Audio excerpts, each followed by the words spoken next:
Muy bien, estimados. Estoy más que contento de darles una cordial bienvenida esta noche a cada uno de ustedes. Les saluda el ingeniero Luis Sánchez.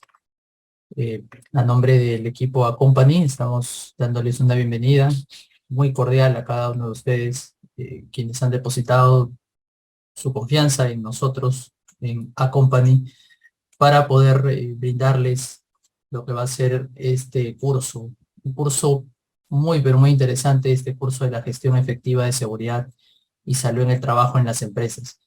Una vez más, les saluda el ingeniero Luis Sánchez, dándoles una cordial bienvenida a cada uno de ustedes. Ya la sesión ya se encuentra, por si acaso, siendo grabada para poderla visualizar también posteriormente quienes deseen hacerlo también y quienes por ahí también se conecten un poco más tarde. Bien, eh, a lo largo de este curso vamos a estar interactuando mucho.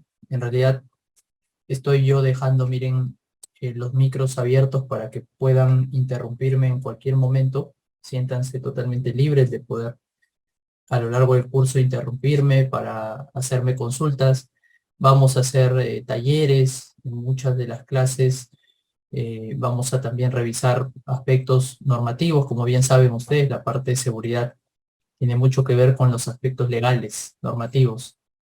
Hay que ver y revisar normas. Cada vez que hablemos de un tema, vamos a revisar el sustento legal que lo refuerza. Tema de seguridad es mucho de poder revisar normativas y poder saberlas interpretar, analizar, para que finalmente podamos conocer los aspectos técnicos que sustentan cada aspecto de la seguridad y salud en el trabajo. Así que no es la excepción en este primer tema, de hecho, que vamos a analizar el día de hoy. Justamente vamos a ver la gestión efectiva de la seguridad, básicamente revisando en este primer módulo todo lo que tiene que ver con generalidades del sistema de gestión de seguridad y salud en el trabajo y también el marco legal. Siempre las primeras sesiones de un curso de seguridad tiene que ver mucho con lo que es el marco legal, porque hay que conocer bajo qué normas estamos, bajo qué aspectos legales estamos aquí en nuestro país. Vamos a revisar leyes, reglamentos, normativas sectoriales también, y de eso, diríamos, vamos a partir de este punto, al conocer una vez la base normativa, vamos a poder ya en las próximas semanas meternos a temas más específicos, ¿no? Por ejemplo, la próxima semana veremos el tema de las herramientas eh, de, de la gestión efectiva, donde hablaremos de la política de seguridad, del reglamento interno, eh, del plan y programa anual. Luego en el módulo 3 hablaremos del tema del IPER. En otro módulo hablaremos del tema del comité de seguridad, viendo todos los aspectos que la ley menciona con respecto a la elección y al establecimiento de un comité o supervisor de seguridad.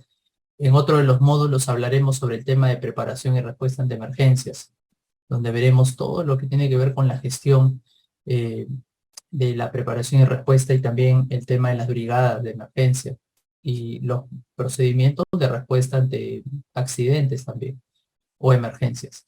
También veremos un tema muy interesante en este curso, que es el tema de la gestión de los trabajos de alto riesgo en uno de los módulos, donde hablaremos de los principales trabajos de riesgo. Ahí hablaremos de trabajos en altura, caliente, espacio confinado, bloqueo y etiquetado, entre otras cosas más. En otro de los módulos veremos también el tema de la SUNAFIL, el tema de la fiscalización de la SUNAFIL. También veremos el tema de higiene y ergonomía, tema muy interesante. Y cerraremos con el tema de la auditoría. Ya van a ser 8 semanas con bastante material para revisar. Eh, Aparte, por si acaso, de las sesiones en vivo, vamos a también tener materiales que yo les voy a estar compartiendo ahí en el aula virtual. Ahí el equipo de Company me va a ayudar para poderles a ustedes darles todas las facilidades del acceso y toda esta aula virtual y que ustedes puedan tener acceso a los materiales que les voy a ir facilitando a lo largo del curso. Muy bien. Hoy tenemos entonces esta primera sesión. Ojo que el módulo 1 está compuesto de la clase del día de hoy y la clase también del día jueves. Lo hemos partido en dos, este primer módulo, ¿ya? En este primer módulo veremos todo lo que es el marco normativo, tanto el día de hoy como el día jueves, por si acaso. Así que empezamos directamente con este primer módulo que vamos a iniciar el día de hoy y que vamos a continuar el día jueves. Ya recuerden que las clases son los lunes y los jueves. Más adelante veremos también un poquito el tema del horario y cómo se sienten cómodos también con ello, ya que se nos da ahí la facilidad de poderlo acomodar un poco mejor. De eso hablaremos al final de la clase de hoy. ¿Ya? A ver, tenemos entonces estos subtemas. Para el día de hoy espero desarrollar los tres primeros y completar el día jueves con los dos últimos. Ya veremos hoy día entonces la introducción, los conceptos básicos y hablaremos sobre la ley 29783, que es la ley de seguridad y salud, su reglamento y algunas modificatorias también que tenemos ahí vigentes. Miren, el día jueves tenemos un tema muy interesante que es la legislación, o sea, las leyes a nivel sectorial, es decir, las leyes de seguridad que cada sector maneja, minería, construcción, industria, hidrocarburos, etcétera. Ahí vamos a ver qué normativas se manejan en cada sector en base al tema de seguridad.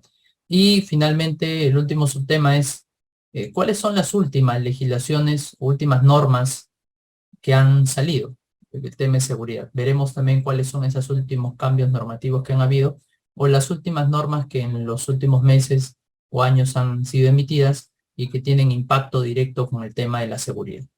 ¿Ya? Así que empezaremos desarrollando una introducción muy general. ¿Ya? Noten ustedes, esta es una noticia reciente. Seguramente la mayoría de ustedes ha escuchado en este último tiempo, la semana pasada, antepasada, si no me equivoco, este tema de la muerte de 27 mineros en Arequipa. Bueno, es una noticia que no solamente ha sonado aquí en el país, a nivel internacional también, ya que es una cantidad importante de personas la que ha fallecido. De hecho, es uno de los accidentes en mina más graves de los últimos años, 10 o más años, quizá. Por ahí se decía de los últimos 20 años. Así que la pregunta es, ¿no? ¿Cómo ocurre esto en un sector que se entiende que es el sector que tiene los estándares de seguridad más altos? ¿Cómo explican ustedes que siendo el sector minero, el sector que tiene los estándares de seguridad más estrictos, cómo explican ustedes que ocurre este tipo de accidentes con el fallecimiento de 27 personas? Pueden, si desean, levantar la manito virtual. Por acá hay la opción de la manito. No sé si ha desaparecido o si está o sigue la manito. Y participar por intermedio del audio o quienes desean también a través del chat lo pueden hacer. Eh, ¿cómo explicamos esto de que el sector minero, siendo el sector que tiene los estándares de seguridad más altos, ocurren este tipo de tragedias? 27 muertes. ¿Tenemos alguna idea de explicar eso? Coméntenos adelante, a ver. ¿Cuál es la hipótesis que ustedes tienen al respecto? Y acá vemos a la derecha lo que Sunafil emitió. Ya se tuvo la presencia de Sunafil, quienes han hecho una verificación de las instalaciones y el lugar donde ocurrió específicamente este accidente. ¿Qué opinan ustedes de lo que ha ocurrido en esta mina? Comentarios, adelante. Siéntanse libres nomás de comentarnos. ¿Qué les hace pensar esto que ha ocurrido en una empresa formal? No hablamos de minería informal, hablamos de minería formal. ¿Ya? Una empresa minera. Era formal, Antonio. Hablamos de una empresa formal. Imagínate, esto es una empresa que justamente se dedicaba a la extracción de oro en Arequipa, y siendo una actividad formal ha ocurrido esto. Claro, el tipo de minería era minería en socavón, de ahí que el incendio se haya producido a más o menos 100 metros de profundidad. Miren, más o menos 100 metros de profundidad, es donde se ha producido justamente a raíz de un cortocircuito, según mencionan fuentes de la misma empresa, este terrible accidente que conllevó la muerte de 27 mineros. El exceso de confianza, me dice Jaime.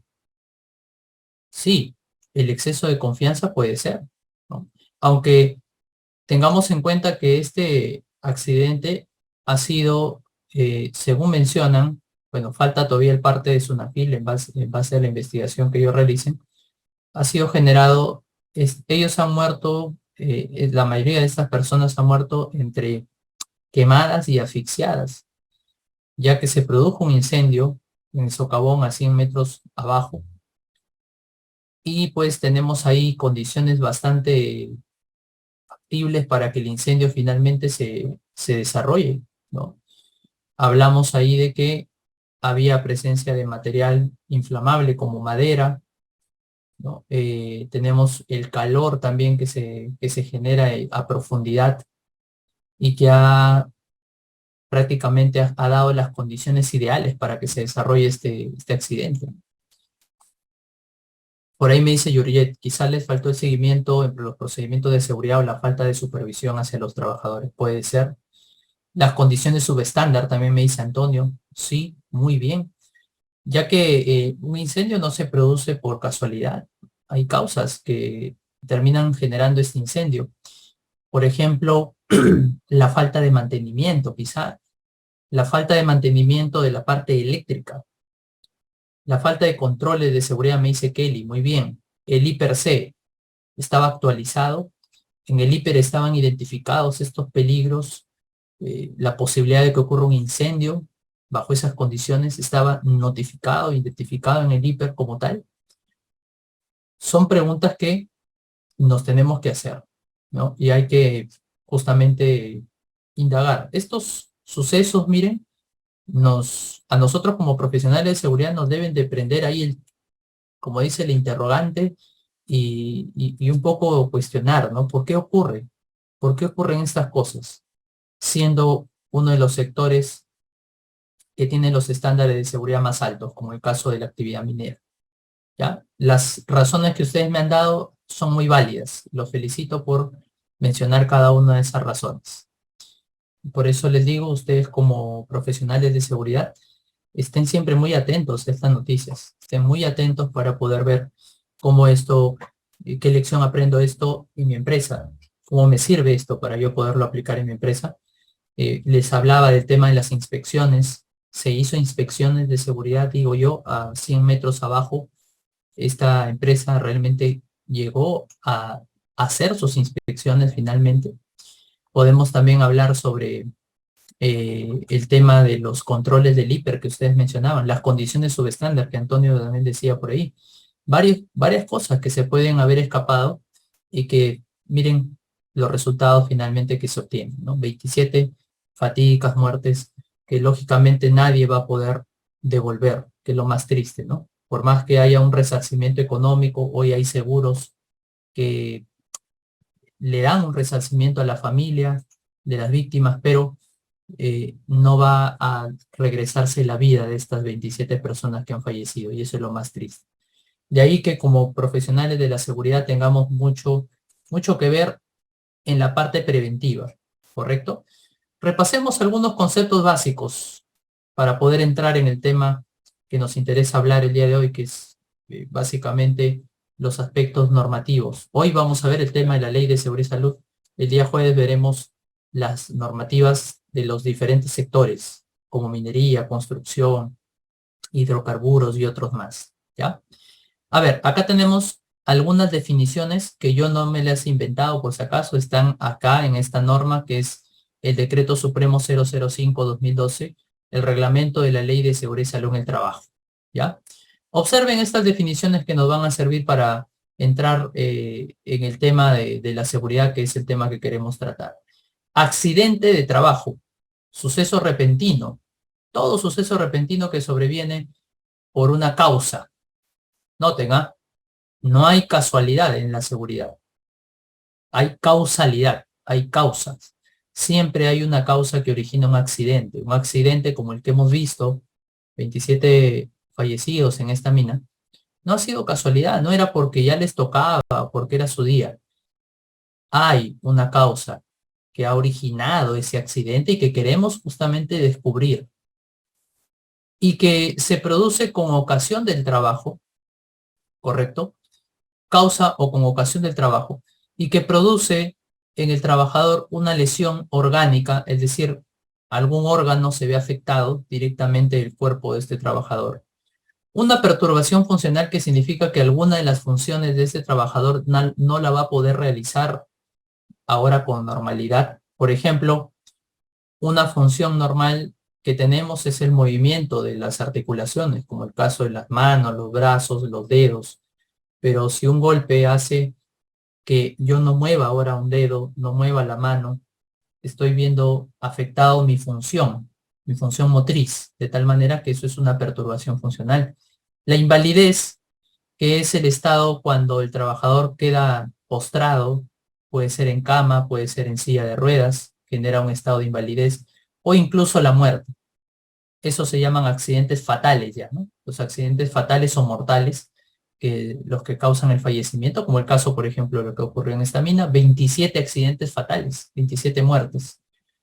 Es también accidente de trabajo. Entonces, hasta acá tenemos que el accidente es aquel que se produce durante el desarrollo de las funciones o con ocasión también de trabajo. Vamos a explicar también un poco de eso.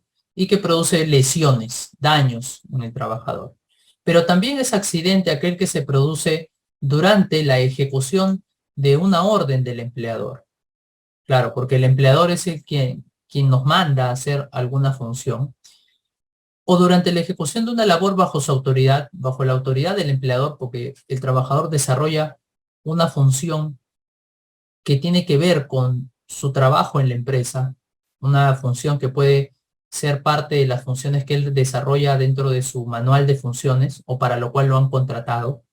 O también puede ser que simplemente se le mande a hacer esa tarea. Quizá a ti te han contratado como electricista, pero un día tu jefe te dice, oye, anda, barre tal área. ¿Ven? Y tú dices, pero es mi jefe, ¿no? Voy a barrer. Y en el lapso que te vas a barrer te pasa algo. También es un accidente porque estás cumpliendo una orden de tu empleador. ¿Correcto? Puede ser que no sea tu función, no sea para lo que te han contratado, pero aún así, si estás haciendo un trabajo que te ha mandado este jefe, este empleador, vendría a ser también un accidente. Y aún ese accidente puede ocurrir fuera del lugar y hasta incluso fuera de las horas de trabajo, siempre que estés nuevamente cumpliendo con una labor encargada por este empleador. Eh, por ejemplo, hoy tenemos la modalidad del teletrabajo. El teletrabajo que se ha hecho muy común ahorita ya por la pandemia y que ya se ha reglamentado incluso con ley y todo.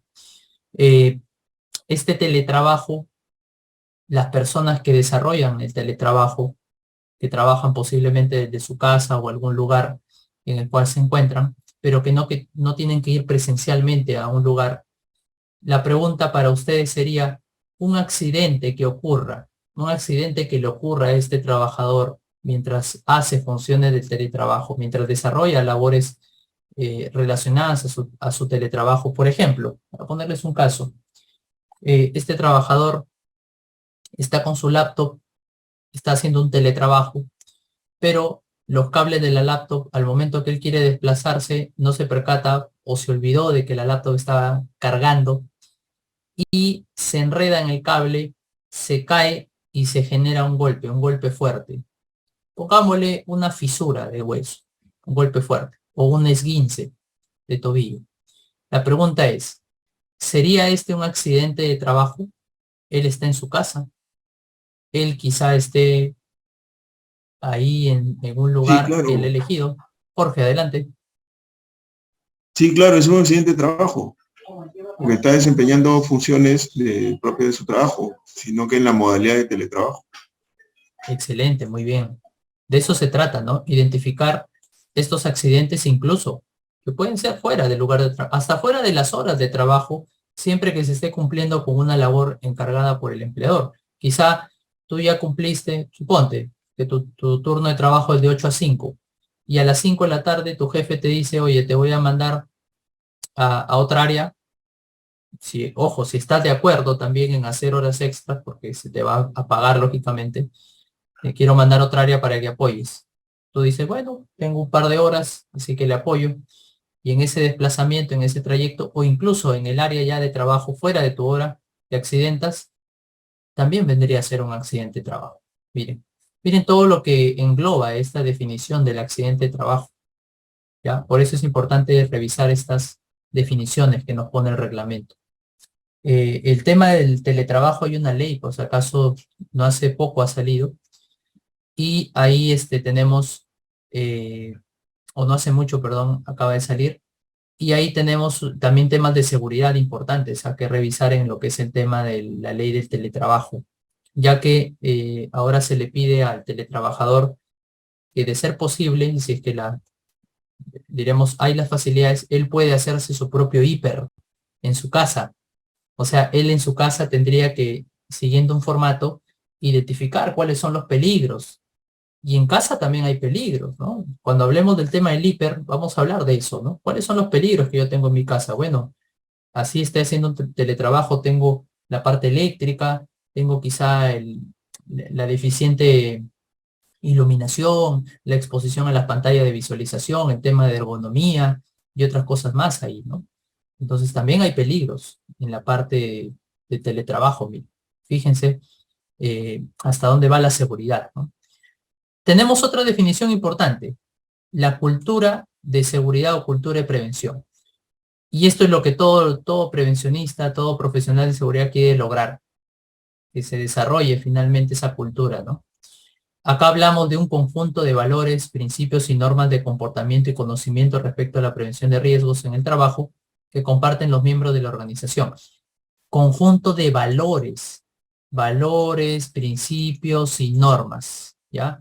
La cultura de seguridad es cuando ya la empresa ha llegado a un punto tal que ya ellos ya captaron la seguridad, ellos ya interiorizaron la seguridad. La seguridad para ellos es como dice ahí, es como un valor, es algo interno ya. Ya lo tienen tan interiorizado que ellos no necesitan que alguien los vea para que cumplan con colocarse sus equipos de protección, conseguir el procedimiento, el ATS, el PETAR, etcétera.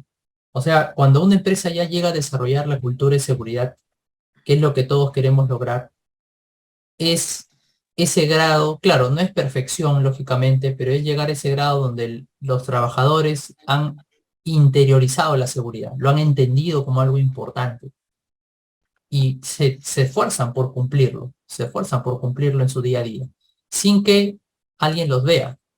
Ya no dependemos de que un supervisor esté detrás chequeándolos para ver, oye, ponte tu casco, ponte tus guantes. Ya, cuando se logra la cultura de seguridad, finalmente ya los trabajadores solos se mueven y se cuidan, incluso se cuidan entre ellos también. Adelante, Antonio.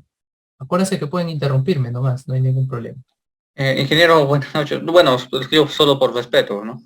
Sí, sí. Una consulta, en el ejemplo que puso de la persona que en su casa se enreda con el cable de su laptop y se electrocuta, en ese caso, ¿quién sería el primer responsable? Ya, bueno, para empezar, recordemos que no hay que, en una investigación de accidentes no se trata de buscar quizá tanto así el culpable, pero quizá tú te refieras a, en la investigación, cuál sería la causa, ¿no? La causa raíz. Eh, Habría que aplicar las metodologías de investigación de accidentes, una de ellas, por ejemplo, la metodología que nos habla en este caso, del análisis, ¿no? El análisis de causalidad de Frank Beer, en la cual, por ejemplo, nos habla de, ¿fue un acto o fue una condición? ¿Un acto subestándar? ¿Cuál fue la causa inmediata? ¿Un acto subestándar o una condición? En este caso, habría que ver por qué se enredó, ¿no? Ahí tienes una condición, mira, en primer lugar, ¿no? porque la presencia de este cable en desorden vino a generarse ahí una condición subestándar. Posiblemente porque el mismo trabajador, quizá, lógicamente, él fue el que lo colocó de manera incorrecta, ¿no? Entonces, hay una condición generada por un acto subestándar. ¿Bien? Tienes una condición que es la presencia de este cable desordenado o mal puesto y al mismo tiempo un acto detrás de que la persona lo haya colocado así. Entonces, ahí tienes las causas, mira, inmediatas. Ahora faltaría ver, Antonio, las causas básicas, que podrían ser qué llevó al trabajador a colocar el cable en esa posición. Quizá, un ejemplo, no tiene cerca, no tiene un enchufe en otra posición, solamente lo tiene, diríamos, alejado, y eso hace que tenga que cruzar todo el cable por toda su sala y tenga la posibilidad de caerse. No sé, otra puede ser que el equipo, la laptop, no tenga o haya venido con un cable demasiado largo el modelo de laptop y no tenga quizá una facilidad de poderlo cargar de otra manera que no genere pues esa condición, ¿no? Entonces habría que ir un poco más atrás para ver esas causas básicas. Tienes ahí primero causas inmediatas entre lo que es acto o condición, pero luego hay que ir más atrás para ver cuál fue la causa, qué lo llevó a este señor a poner el cable en esa posición. ¿Se podía, no se podía? ¿Había la facilidad, no había la facilidad? Pero aún así, recuerden que en un accidente no se busca señalar o decir, ah, este fue el culpable o el otro, porque finalmente siempre el empleador va a asumir la responsabilidad de lo que es la atención del trabajador. El trabajador pues va a tener que ser atendido, tendrá que ser investigado el accidente como cualquier otro accidente, y el empleador siempre asumirá esa responsabilidad. Recuerda eso, más allá de que, y eso dice la ley del teletrabajo, más allá de que el trabajador en su casa, lógicamente, él cuide, diríamos, de sus condiciones, aún así el empleador es responsable de la seguridad. Miren, incluso en su casa el trabajador termina también el empleador teniendo responsabilidad por los accidentes que ahí se generen, Antonio. Ah, ya. Sí, es que le preguntaba porque, bueno, ya en la área constructiva a veces habían empleadores un poquito, digamos, estrictos, ¿no? Porque, claro, el hecho de que el trabajador se accidente y reciba una atención seguro para el empleador era como un gasto, pues, ¿no? Entonces, por eso siempre se buscaba, es como usted dice, no es lo ideal, pero muchas veces era lo primero que se buscaba, culpables o ver quién tuvo la culpa, etcétera, y ahí es donde se generaba esa discusión. Eso, tienes mucha razón, gracias, Antonio, porque lastimosamente se tiene esa idea en las empresas, ¿no? De buscar el culpable, ver quién ha sido, y la cultura del miedo, ¿no? Ya no se siembra la cultura de prevención, que es nos cuidamos entre todos, sino la cultura del miedo de ver quién ha sido el culpable, quién generó este accidente, y hasta incluso llegan hasta sancionar, ¿no?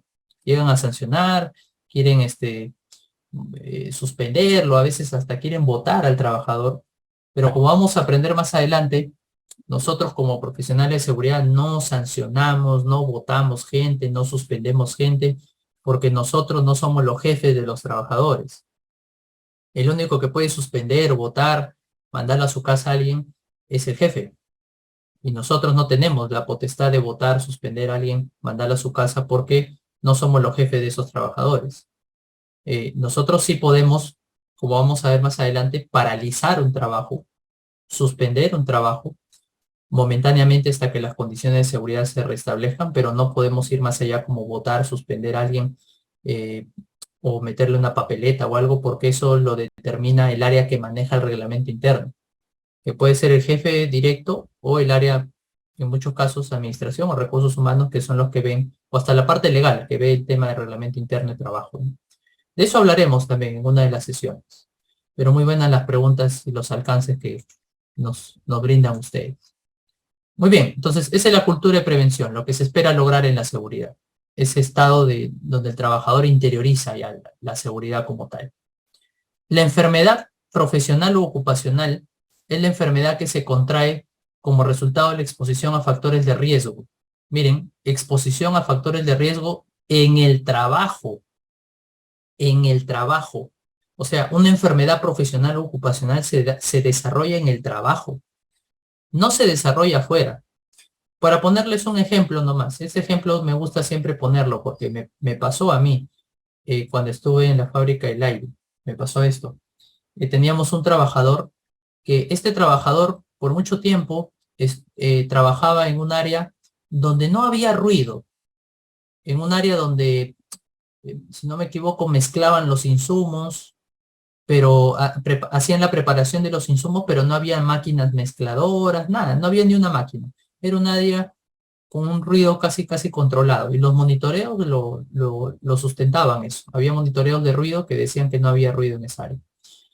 Y de un momento a otro, en una evaluación médica, como no es una actividad de riesgo, vamos a ver después que ahí se hacen las evaluaciones médicas cada 2 años. Le hicieron el examen médico y sale que este señor está pues, está quedándose sordo, está con hipoacusia, ya está desarrollando hipoacusia. La pregunta del millón es, ¿esta hipoacusia es una enfermedad profesional o ocupacional lo que este señor ha desarrollado? ¿Se lo ha generado en el trabajo? Esa es mi pregunta. ¿Qué dirían ustedes en base a lo que les he comentado? Les he mencionado las características del área de trabajo. No había ruido, los monitoreos nos aseguraban eso porque no existían máquinas, no había fuente de ruido en esa área. ¿Cómo entonces se queda sordo este trabajador? Esa es la gran pregunta. ¿Qué creen ustedes que pasó? Les cuento la segunda parte de la historia entonces. Ya. Bueno, investigando un poco con sus compañeros de trabajo, nos comentan, y después tuvimos que cerciorarnos también de esta historia, justamente hablando con él también. Nos comentaban que este señor trabajaba los fines de semana. Miren, en la empresa trabajaba de lunes a viernes en esta área de mezcla de los insumos, pero los fines de semana hacía cachuelos, por así decirlo, hacía trabajitos extra como DJ. Y te estoy hablando antes de la pandemia, ¿no? En las fiestas, pues, que bueno, ya están casi regresando, ¿no? Esas fiestas a todo dar. El hombre era DJ en un local de fiestas. Y ya te imaginarás, pues, el nivel de ruido al que él se exponía todos los fines de semana. La pregunta es, ¿esta era una enfermedad profesional o ocupacional? Ya está puesto ahí todas los argumentos. ¿Qué dicen ustedes? ¿Qué opinan ustedes?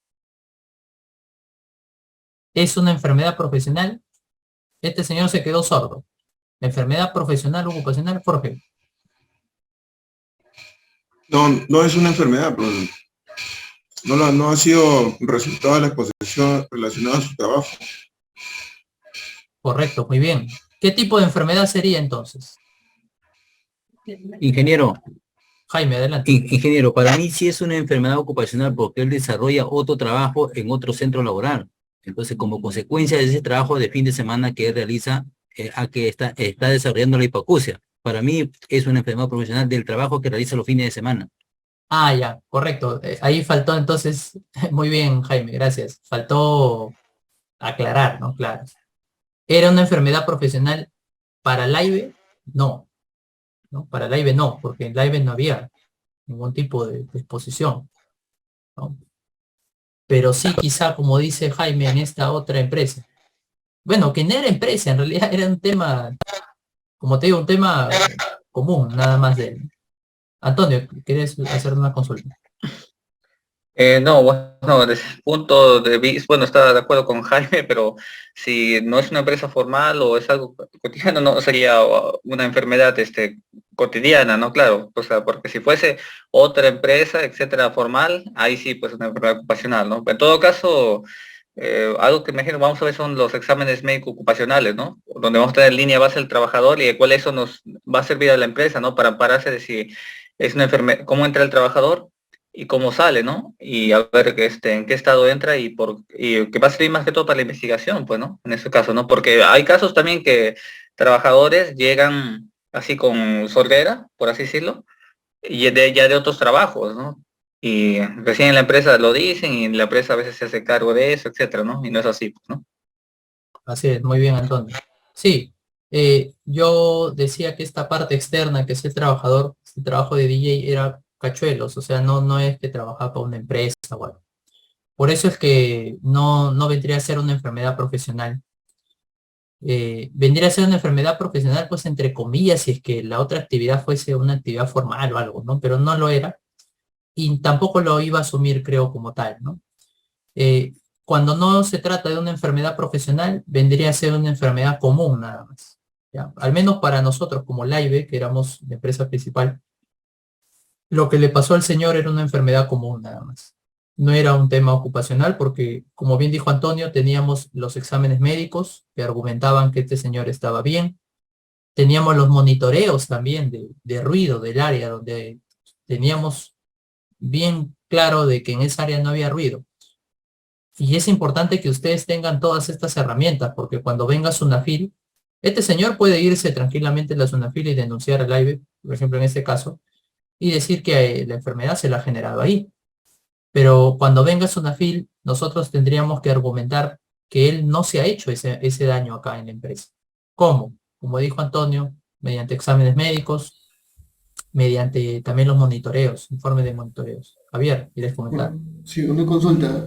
¿Qué hubiera pasado si se hubiera enfermado de sordera en la empresa, pero se lo hubiera entregado a los CPPs en el caso y él no lo usaba? Ah, ahí también hay un tema bien delicado, ¿no? Porque dice Javier, ¿qué pasa si sí se hubiese enfermado en la empresa? Porque en la empresa había ruido, pero la empresa le ha dado los EPPs, ahora él no lo ha usado. Entonces, tenemos ahí a favor, diríamos, Javier, y es importantísimo, de ese tema hablaremos, creo, la otra semana, el tema de los registros obligatorios. Deberías de tener una hojita y esa hojita te va a servir pues como oro, Las guárdala esa evidencias. hoja.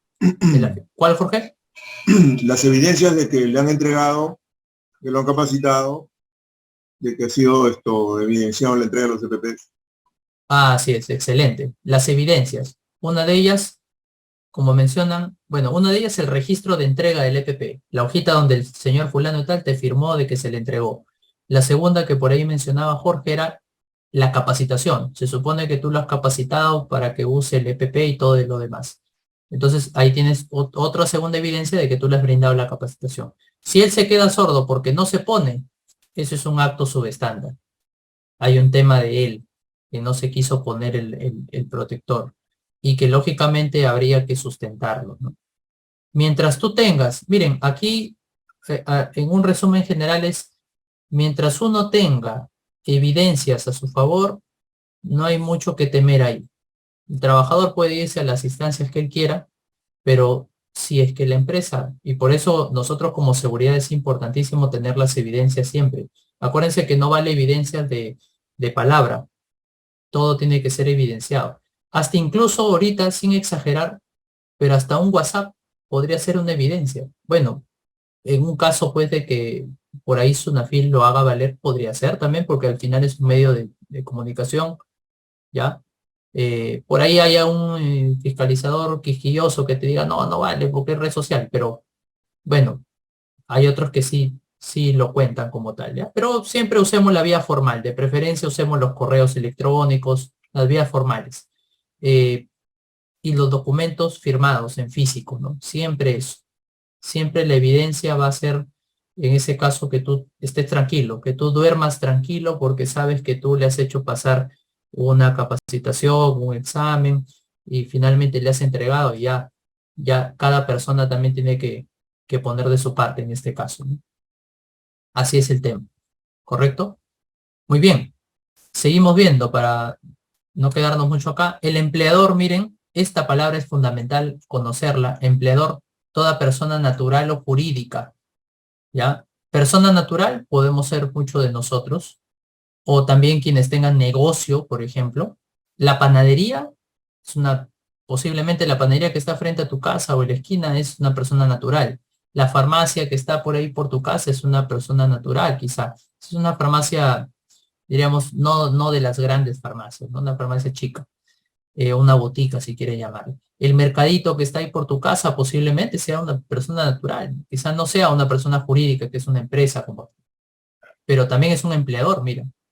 Privado o público, ¿ya? No solamente instituciones públicas. La FAP, por ejemplo, ahí está Jorge, la FAP es un empleador, ¿ya? Es público, pero es un empleador también. Privado, todo lo que son instituciones privadas, empresas, etcétera. Y miren lo que dice acá, que emplea a uno o varios trabajadores. Basta que tengas uno, ya eres empleador. Tienes un trabajador a tu cargo, ya eres empleador. La pregunta entonces, ¿esa panadería es un empleador? ¿Ese pequeño mercado es un empleador? ¿Esa pequeña botica que está por tu casa es un empleador? ¿Sus respuestas? Claro, es un empleador. Claro que sí. Son empleadores. Gracias, Jorge. Y al ser empleadores, y gracias a Miguel, gracias a Maribel, y al ser empleadores, van a asumir responsabilidades legales. Y tú dirás, pero profe, ¿cuándo has visto un hiper en una panadería? ¿Cuándo has visto una política de seguridad en una botica? Bueno, posiblemente no haya, ¿no? Ahora, que no haya no quiere decir que no lo tengan, que no lo deberían de tener, ¿no? Eso es muy distinto. Las obligaciones vamos a ver que son para todo tipo de empresas. Ah, el mercado, no, el dueño del mercado, ya. Correcto, Antonio, tienes razón. El mercado es el lugar, ya, la razón social o el dueño o en muchos casos los mercados también tienen tipo, especie de asociaciones, algo así. Bueno, ahí estará el empleador, ¿no? La asociación será el empleador. Un colegio, un jardín de niños, viene a ser también la asociación que dirige el colegio, etcétera, o el jardín, viene a ser el empleador también. Es muy cierto. Y el empleador normalmente está representado por el máximo cargo, ¿no? Que viene a ser el gerente general o el dueño o el presidente de la dirección, etcétera. Y el lugar de trabajo es justamente lo que Antonio ahí me corregía, muchas gracias Antonio, es el sitio, es el área donde los trabajadores permanecen y hacen su trabajo o a donde acuden para desarrollar, ¿no? El lugar de trabajo es el lugar físico donde se hace el trabajo, que es la empresa, la oficina, donde tú vas a trabajar, pero que también puede ser, dice acá, a donde se acude para desarrollar, y podría ser también tu casa, ¿no? Si es que estás haciendo teletrabajo, por ejemplo, ahorita mi lugar de trabajo es mi casa. Estoy haciendo un trabajo, pero desde mi casa. ¿Ya? Entonces, la casa también podría ser lugar de trabajo, no solamente la empresa, la oficina. La casa, para quienes hacen teletrabajo, podría ser también un lugar de trabajo. ¿Ya? Tengamos en cuenta ello. La salud, derecho fundamental que supone bienestar de tres formas, físico, mental y social, ¿no? El bienestar no solamente es, estoy bien, me siento bien físicamente, no estoy en mi peso, en mi talla, todo. No, también es un bienestar mental, miren, ¿no? La parte emocional que se ha hecho muy fuerte ahorita en la pandemia, por ejemplo. Y hasta la parte social, también me llevo bien con mi compañero de trabajo, etc. Eso es la salud, todo eso. Y una rama de la salud es la salud ocupacional. Es una ramita de la salud, porque la salud es amplio, ¿no? La salud ocupacional tiene como finalidad promover y mantener el mayor grado de bienestar, lo mismo físico, mental y social, pero de los trabajadores en sus diferentes ocupaciones. Uy, en sus diferentes ocupaciones. Los trabajadores, lógicamente, queremos que ellos estén bien física, mental y socialmente. La salud ocupacional, que normalmente viene a ser un área también, mayormente manejada por los médicos ocupacionales y por las enfermeras o enfermeros ocupacionales, ellos buscan el bienestar físico, mental y social del trabajador, previniendo los daños a la salud generados por las condiciones de trabajo y por los factores de riesgo también, y adecuar el trabajo al trabajador, atendiendo sus aptitudes y capacidades. Normalmente el área de seguridad, todos ustedes, la mayoría de ustedes, por no decir todos ustedes, van a trabajar en el área de seguridad y salud ocupacional o en el área de seguridad, salud, medio ambiente, SOMA, ¿no? Pero valgan verdades, nuestro trabajo está más relacionado con seguridad. Casi el 90% más va a ser seguridad. Y tú dirás, ¿y la salud ocupacional? Es que esta es una rama que lo ve especialmente un profesional, que es el médico ocupacional. Y que él también tiene su chamba, así como nosotros como seguridad tenemos nuestra chamba, el médico también tiene su chamba, que es justamente prevenir los daños a la salud, pero generados por el ambiente de trabajo. Por ejemplo, la parte de la salud ocupacional justamente ve y revisa estos exámenes. De hecho, el único que puede revisar exámenes es el médico, con la finalidad, miren, de poder identificar qué factores están afectando. Por ejemplo, el médico agarra y revisa el examen de ruido y dice, este señor se está quedando sordo, ¿no? ¿Por qué? ¿Qué condiciones ha afectado a este señor para que se esté quedando sordo? Este señor está teniendo una máquina que afecte su audición, está teniendo alguna fuente exterior que le está dañando el oído. Entonces, el médico va a tener que adelantarse en este sentido, miren, adelantarse para poder finalmente ver cuáles son los factores que están afectando la salud de este trabajador. Muy bien. La seguridad son todas las acciones y actividades que permiten que el trabajador labore en condiciones de no agresión para cuidar su salud y conservar los recursos humanos y materiales. La seguridad, miren cómo se complementa la salud con la seguridad, ¿no? Porque la salud ocupacional previene daños por los agentes del trabajo, pero la seguridad son acciones, son actividades para que el trabajador cuide su salud. Y dentro de esas actividades está todo lo que hacemos nosotros como prevencionistas. Las charlas, las campañas de seguridad, las capacitaciones, el hiper, la entrega de los EPPs, todo lo que hacemos, las inspecciones, todo eso son acciones, son actividades. ¿Para qué? Para que el trabajador no se accidente justamente, no sufra daños en la empresa. Miren, esa es la seguridad. Es todo tipo de actividades que hace, todo lo que haces tú para que alguien no se accidente es seguridad. Desde campañas, capacitaciones, charlas, inspecciones, todo lo que hagas para que alguien no se accidente. Llenado de documentos, etc. El sistema de gestión de seguridad es un conjunto de elementos que parten de una política, de objetivos, de mecanismos y acciones, que están relacionados entre sí. Nosotros hablamos siempre del sistema de gestión de seguridad porque todo está enlazado, todo está relacionado, miren. Y lo vamos a ir viendo a lo largo de este curso. El trabajador es la persona que desarrolla actividades subordinadas, la persona que se desempeña bajo la tutela de alguien y que hace un trabajo para alguien, para un empleador. Puede ser privado o puede ser para el Estado.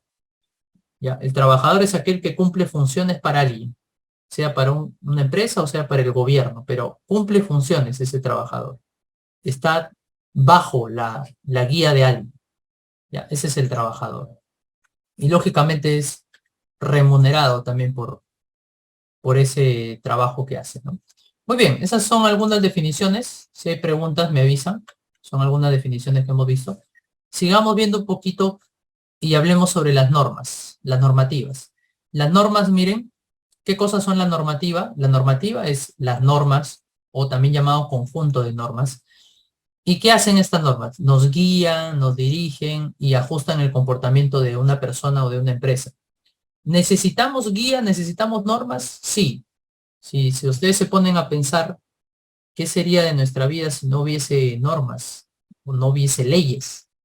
Imagínate qué sería, por ejemplo, el tema del tránsito. ¿Cómo sería el tránsito si no hubiese semáforos, si no hubiese policías de tránsito? ¿Ustedes se imaginan cómo sería eso? ¿Cómo serían las grandes avenidas, las grandes pistas de nuestro país? ¿Cómo sería eso si no hubiese normas, leyes? Pónganse a pensar. Y cómo esto también influye en una empresa. Cómo esto también repercute en una empresa. En una empresa necesitamos normas también de seguridad. En una empresa y en general en la seguridad necesitamos normas, necesitamos estándares. ¿Qué dicen ustedes? Necesitamos reglas, necesitamos métodos, procedimientos que nos digan cómo cumplir con la seguridad, que nos dirijan, qué aspectos debemos de tener en cuenta al momento de hacer un trabajo, una tarea. ¿Las necesitamos o no son necesarias? ¿Qué dicen ustedes? ¿Necesitamos esas reglas, Jorge? Sí, las necesitamos. Claro. Imagínate cómo sería un trabajo en altura si no se toman en cuenta las normas. ¿no? Pasaría lo que vemos en la calle, ¿no? Cuando pasamos por la calle y vemos gente trepada en andamios que ya están a punto de caerse, que parece que los soplas y ¡fum! Se caen. Vemos gente sin EPPs. Uy, vemos todo eso a diario, ¿no? Muy bien, Maribel, y Kelly me dice sí, porque se siguen lineamientos de comportamiento. Si no hubiesen normas, estimados alumnos, si no hubiese normas, pues fuese todo un caos, ¿no? Y en seguridad se requieren normas también. Así como en la vía laboral se requieren normas, en la vía jurídica, ¿no? Hay normas, en la parte ambiental, en la parte de calidad hay normas. Eso nos ordena, como dice Antonio, es cierto, las normas nos ordenan y nos dan una dirección que seguir, ¿no? Entonces necesitamos normas en seguridad. De hecho, sin normas no podemos hacer seguridad porque no podemos dirigir el rumbo de una empresa. Y como dice Antonio, eso minimiza también la posibilidad de accidentes. Ahora bien, hay una herramienta que se usa mucho en la parte jurídica, que es la pirámide de Kelsen. Ustedes pueden buscarla, esta herramienta, ¿ya? Que sirve en muchos campos. Vamos a aplicar la pirámide de Kelsen, pero en seguridad. La pirámide de Kelsen, como su nombre dice, pirámide, establece una jerarquía. O sea, cuál es de una norma que es lo máximo, la norma top, para abajo, hacia normas menos importantes, diremos, menos importantes, pero en orden jerárquico, de una que es la más importante hacia otra que es la menos importante, ¿ya? Miren, ¿cuál es la norma, pues, en seguridad? Solamente hablando de seguridad, ¿cuál vendría a ser lo máximo en seguridad? Bueno, vendría a ser los convenios internacionales. ¿Hay convenios internacionales? Claro, el Perú ha firmado convenios internacionales con la llamada OIT. ¿Saben ustedes lo que es la OIT? La Organización Internacional del Trabajo. Sí, se han firmado convenios. El Perú ha firmado convenios con respecto al tema de seguridad. Uno de ellos, por ejemplo, el Instrumento Andino de la Seguridad en el año 2004. Las ISO también estarían ahí, ¿correcto, Georgette? Sí, porque las ISO son también normas internacionales. Aunque vamos a hablar ahorita en unos instantes que la ISO no es obligatoria. La ISO es algo voluntario. Que si alguien quiere, adopta la ISO, y si no quiere, no la adoptas también, no hay ningún problema. Pero la ISO sí es algo voluntario. Mientras que las normativas que te estoy mencionando, una de ellas, los convenios de la OIT, sí son obligatorios. Son convenios que el Perú ha firmado y que se compromete a cumplir. Otro documento que es obligatorio, seguimos bajando en la pirámide, es la Constitución Política del Perú, del año 93. Ahora tú dirás, ¿la Constitución habla de seguridad? No habla de seguridad propiamente, pues no, para ese año ni siquiera se hablaba de seguridad quizá, pero sí nos habla del derecho a la vida y la salud, que lo vamos a ver en la siguiente lámina, ¿ya? Entonces la Constitución establece el principio de cuidar la vida y la salud. Luego vienen las leyes, miren. Luego vienen las leyes. Y dentro de las leyes vamos a separar una que nos interesa, que es la 29.783, la ley que queremos nosotros analizar y evaluar. Luego están los decretos supremos, que son los reglamentos, ¿no? Debajo de las leyes, mira, la ley es lo máximo, y luego debajo están reglamentos. Reglamentos que pueden ser incluso emitidos por los diferentes sectores. Minería tiene su reglamento, construcción tiene su reglamento, industria tiene su reglamento, etc. Pero eso está debajo de la ley, mira. La ley sigue siendo lo más importante, lo máximo.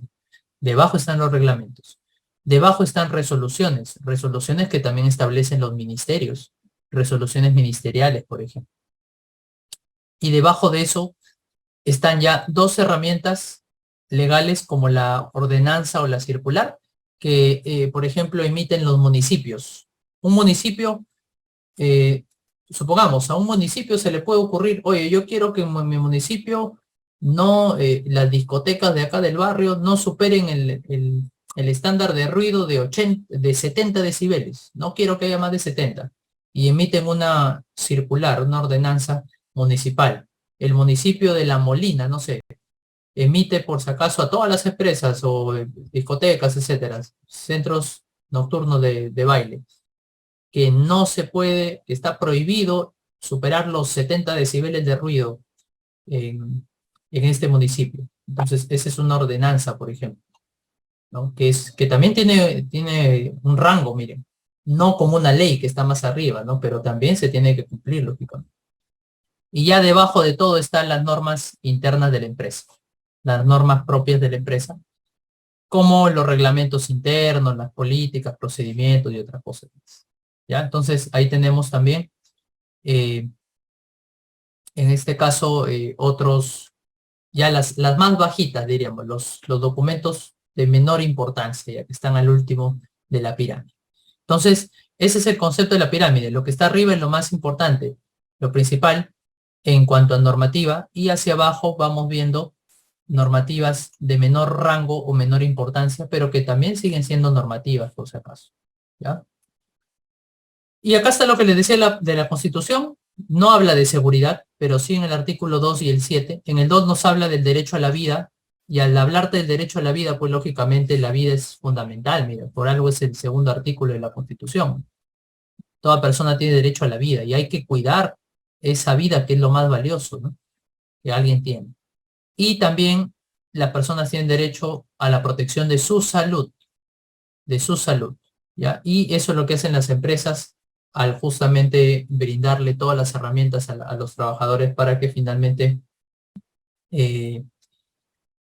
puedan cuidar y asegurar que los trabajadores no sufran ningún tipo de accidente. Muy bien. Excelente. Y acá cierro esta parte para pasar al subtema ya a hablar de la ley. ¿Qué es un sistema de gestión? Miren, muchos se hacen esa pregunta, ¿no? De ¿qué es un sistema de gestión de seguridad y salud en el trabajo? A ver, tengan esta idea, por favor. Un sistema de gestión es un conjunto estructurado de controles.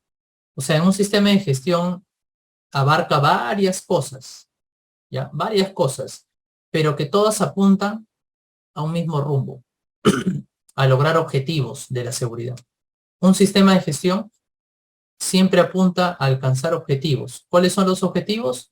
Disminuir los accidentes, que los trabajadores estén más capacitados, tener una cultura de seguridad. Entonces, todas las herramientas que nosotros implementemos para lograr ese objetivo de que no haya accidentes, es el sistema de gestión. Como el sistema de gestión está formado por varias cosas, están relacionadas entre sí, pero buscan un mismo objetivo: que no haya accidentes, que no haya daños, que la empresa no sea multada o sancionada por su NAFIL y otras cosas más. Por eso, los objetivos siempre parten de un principio básico: prevenir, que no ocurra el accidente. Ahora bien, hay diferentes tipos de sistemas de gestión. Hay sistema de gestión de calidad, de medio ambiente, de seguridad. A nosotros nos interesa este último.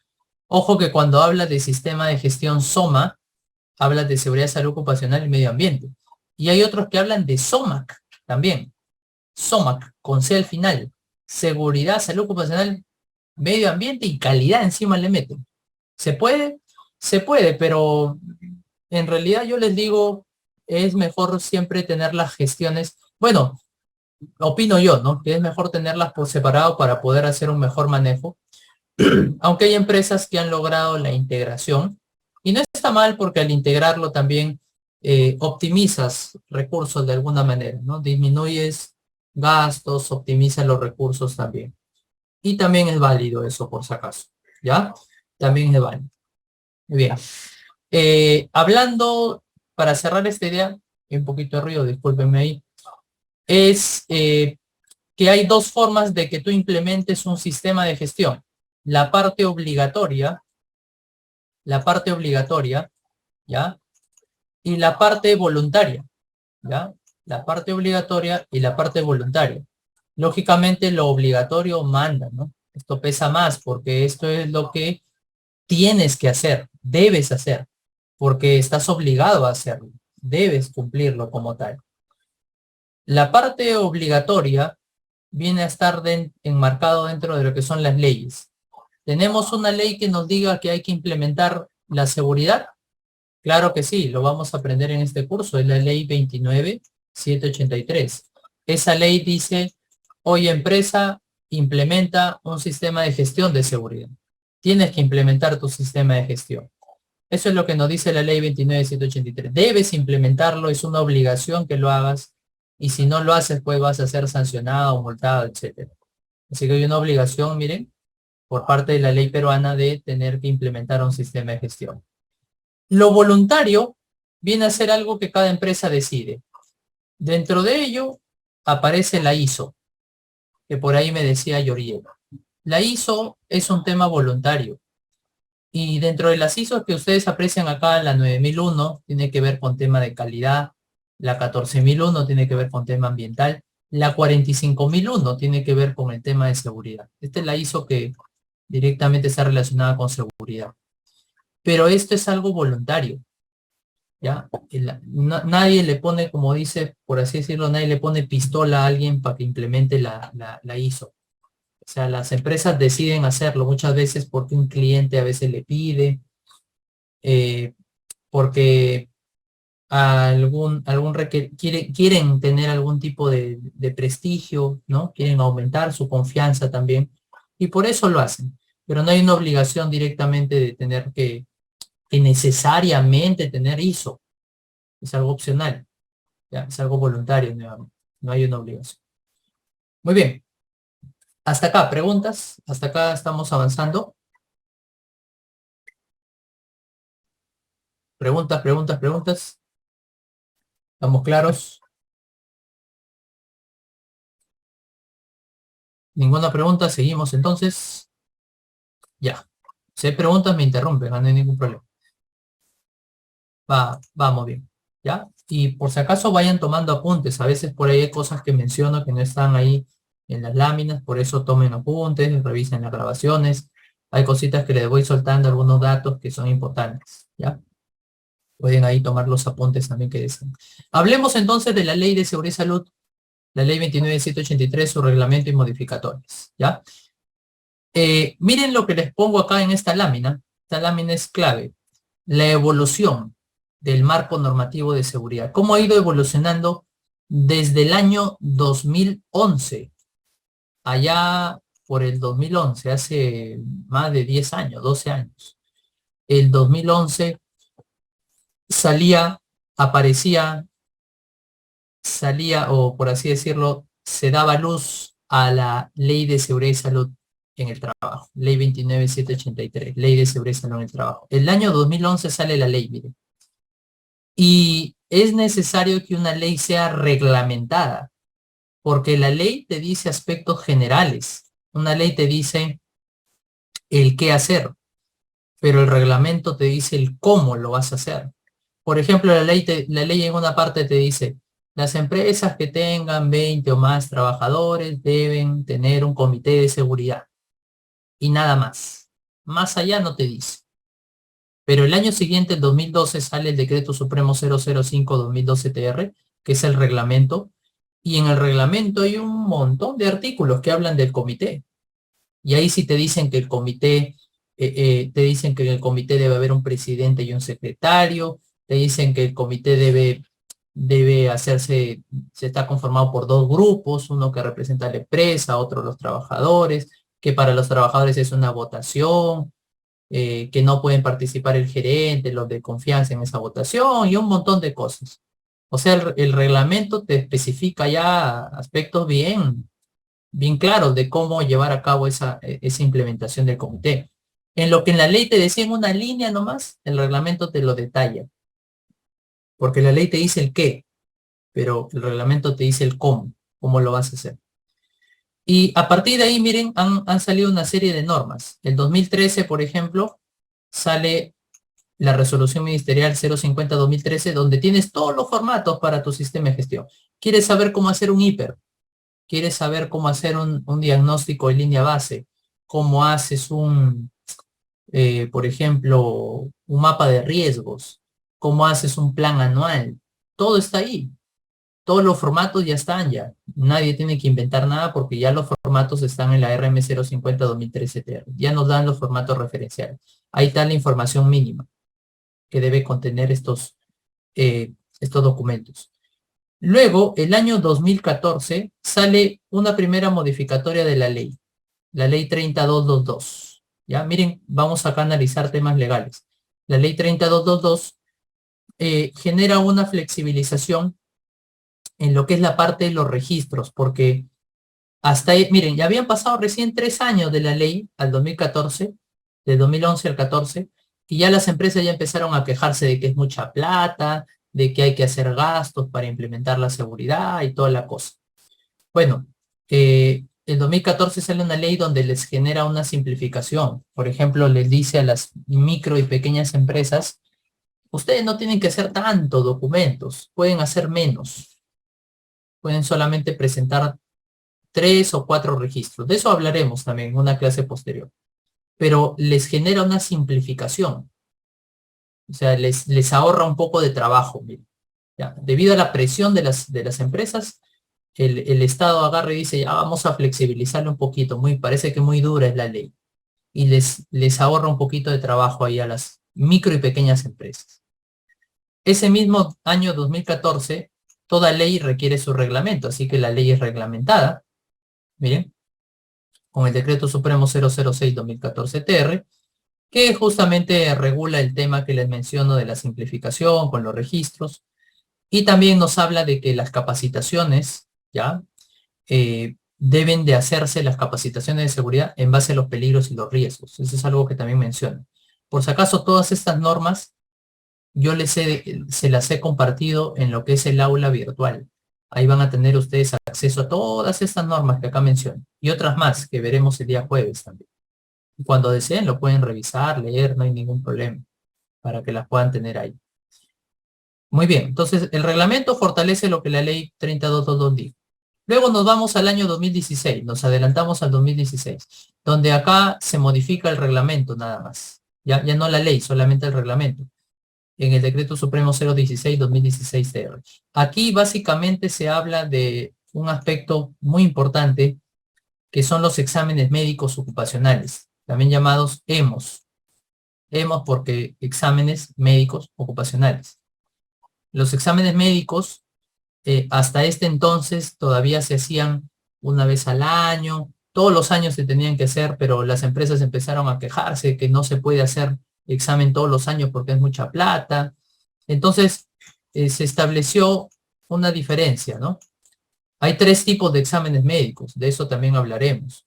Hay el examen médico preocupacional. El preocupacional es el que te hacen al ingreso, el que le llaman examen de ingreso. Este examen antes era obligatorio.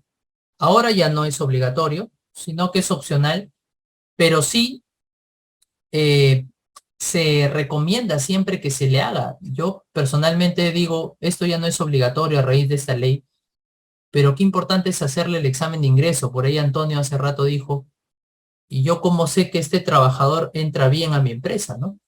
¿Cómo sé que está entrando bien, no? Que no entra con una enfermedad. Para eso es el examen de ingreso, ¿no? Pero como la ley ha puesto que eso sea opcional, ahora no es algo que se tenga que hacer. Y quizá alguno de ustedes está trabajando y me pueda dar fe de esto y me pueda decir, oye, yo empecé a trabajar, ¿verdad? Y nunca me hicieron mi examen. Y hasta ahorita no me han hecho mi examen médico. Y puede ser, porque no hay obligación. Claro, en sectores de alto riesgo, ahí sí es obligatorio. O sea, el sector de alto riesgo es muy distinto, minería, construcción, ahí sí se requiere todo, ¿no? El examen de ingreso es obligatorio. Nadie entra a minas si no hay el examen. Igual en una obra de construcción, pero en el resto de actividades que no son de riesgo, no es obligatorio, ¿ya? Luego está el examen periódico. El examen periódico, la cara del preocupacional o de ingreso, el periódico es el que sí se va a hacer con cierta frecuencia. Antes era todos los años, pero a partir del 2016 se va a hacer cada 2 años. Miren cuánta flexibilidad le han dado, ¿no? Ahora cada 2 años. Y cada 2 años, a partir de este año, del 2016, están obligadas las empresas a hacerle el examen al trabajador. Desde su fecha de ingreso. Se ingresó el 1 de enero del 2020, tiene hasta el 1 de enero del 2022, tiene hasta 2 años para hacerle el examen periódico. Cada 2 años. Y ahí correrá sucesivamente los 2 años para hacerle su examen. Ojo, esto es para empresas que no son de riesgo, nuevamente, porque minería todos los años requiere aplicar su examen. En minas sí es muy distinta la cosa, igual en construcción, en hidrocarburos, que son actividades de riesgo. ¿Correcto? Esto sí se tiene que hacer, obligado cada 2 años como mínimo. Y finalmente el examen de salida. ¿Cuál es el examen de salida? Es el examen que se le hace al trabajador cuando ya renunció, cuando ya lo votaron, etc. O examen de retiro también le llaman. Antes este examen era obligatorio, así como el de ingreso, pero ahora ya no es obligatorio. Es opcional, es voluntario en realidad. Si la empresa quiere, le hace. Si el trabajador quiere, si el trabajador le pide a la empresa, yo quiero que me hagan mi examen de salida, ahí sí se le tiene que hacer obligado. Pero si el trabajador dice, bueno, no quiero, no estoy interesado en que me hagan mi examen, algo que sí puede hacer la empresa es hacerle firmar una hojita. Una hojita donde nos aseguremos de que ese trabajador, pues, bajo, diríamos, responsabilidad suya, ¿no? Él asume la responsabilidad de que no se le aplique ese examen. Si la empresa no le quiere aplicar, en todo caso que se le haga firmar un documento donde diga, miren, trabajador fulano de tal se negó a hacerle el examen, porque una vez más, no es obligatorio, pero la recomendación es que lo hagan, porque en realidad si no se aplica este examen, se va a asumir una responsabilidad bien fuerte ahí como empresa. Una responsabilidad bien fuerte, que es, ¿qué pasa si el trabajador de acá a unos meses le detectan una enfermedad? Ese trabajador te va a querer denunciar. Va a querer denunciar a la empresa. Y si no se ha hecho los exámenes, va a tener todos los argumentos como para poder aplicar su denuncia. Y ahí sí vas a tener que asustarte, porque puede ser que ese trabajador gane esa denuncia. Correcto, entonces no hay obligación, pero se recomienda ese examen de salida. Eso fue lo que nos dijo esta modificatoria del año 2016. Acuérdate que esto es para actividades que no son de riesgo. Actividades de riesgo, todos los exámenes son obligatorios. Los 3 exámenes son obligatorios. Nos vamos al 2019. 2019 tenemos Decreto Supremo 020-2019. Acá básicamente, ¿se acuerdan ustedes lo que ocurrió en McDonald's, no? 2 jóvenes murieron en esta empresa. Bueno, ¿qué pasó? Hubo un accidente mortal, 2 accidentes mortales debido a la negligencia en cuanto a que no se revisaron, pues, condiciones que estaban ya flagrantes ahí. Pero a raíz de ese entonces, miren, curioso, porque ahí mismo sale una ley, una modificatoria del reglamento, que es el 020-2019, donde dice que las capacitaciones se tienen que hacer de forma presencial. A partir de ese momento se dijo, no, presencial tiene que ser. Miren, eso fue lo que dijo. También dijo, a partir de ahora la SUNAFIL va a tener que ir las veces que quiera tu empresa. Puede entrar si quiere 1, 2, 3, 4, 5, 6 veces o más. Antes se decía que solamente una vez al año a lo mucho entraba a SUNAFIL. Ahora la SUNAFIL puede entrar las veces que quiera. Los accidentes mortales, la SUNAFIL tenía 1 mes para investigarlo. Y el ministerio dijo mucho tiempo, 1 mes. A partir de ahora, 10 días nada más dura la investigación. Bueno, y también dijo por ahí que los accidentes mortales van a ser publicados en diarios de circulación o las resoluciones de SUNAFIL. De esto hablaremos también el día jueves, un poquito profundizando esto, de lo que salió con estos cambios de McDonald's, porque McDonald's establece varios cambios. Este otro del 2020 también lo estableció McDonald's, donde hubo cambios en lo que es el IPER. Mediante estas medidas para la promoción de la formalización laboral, hubo cambios importantes en el IPER-C, que lo veremos en el módulo de IPER. ¿Cuáles son esos cambios? Importantes cambios también. Y estos ya son en pandemia.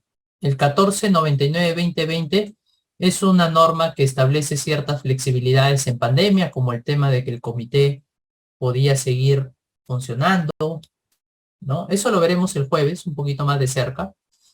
El 001 del 2021 es una modificatoria del reglamento, miren, y esta habla bastante sobre lo que es comité de seguridad.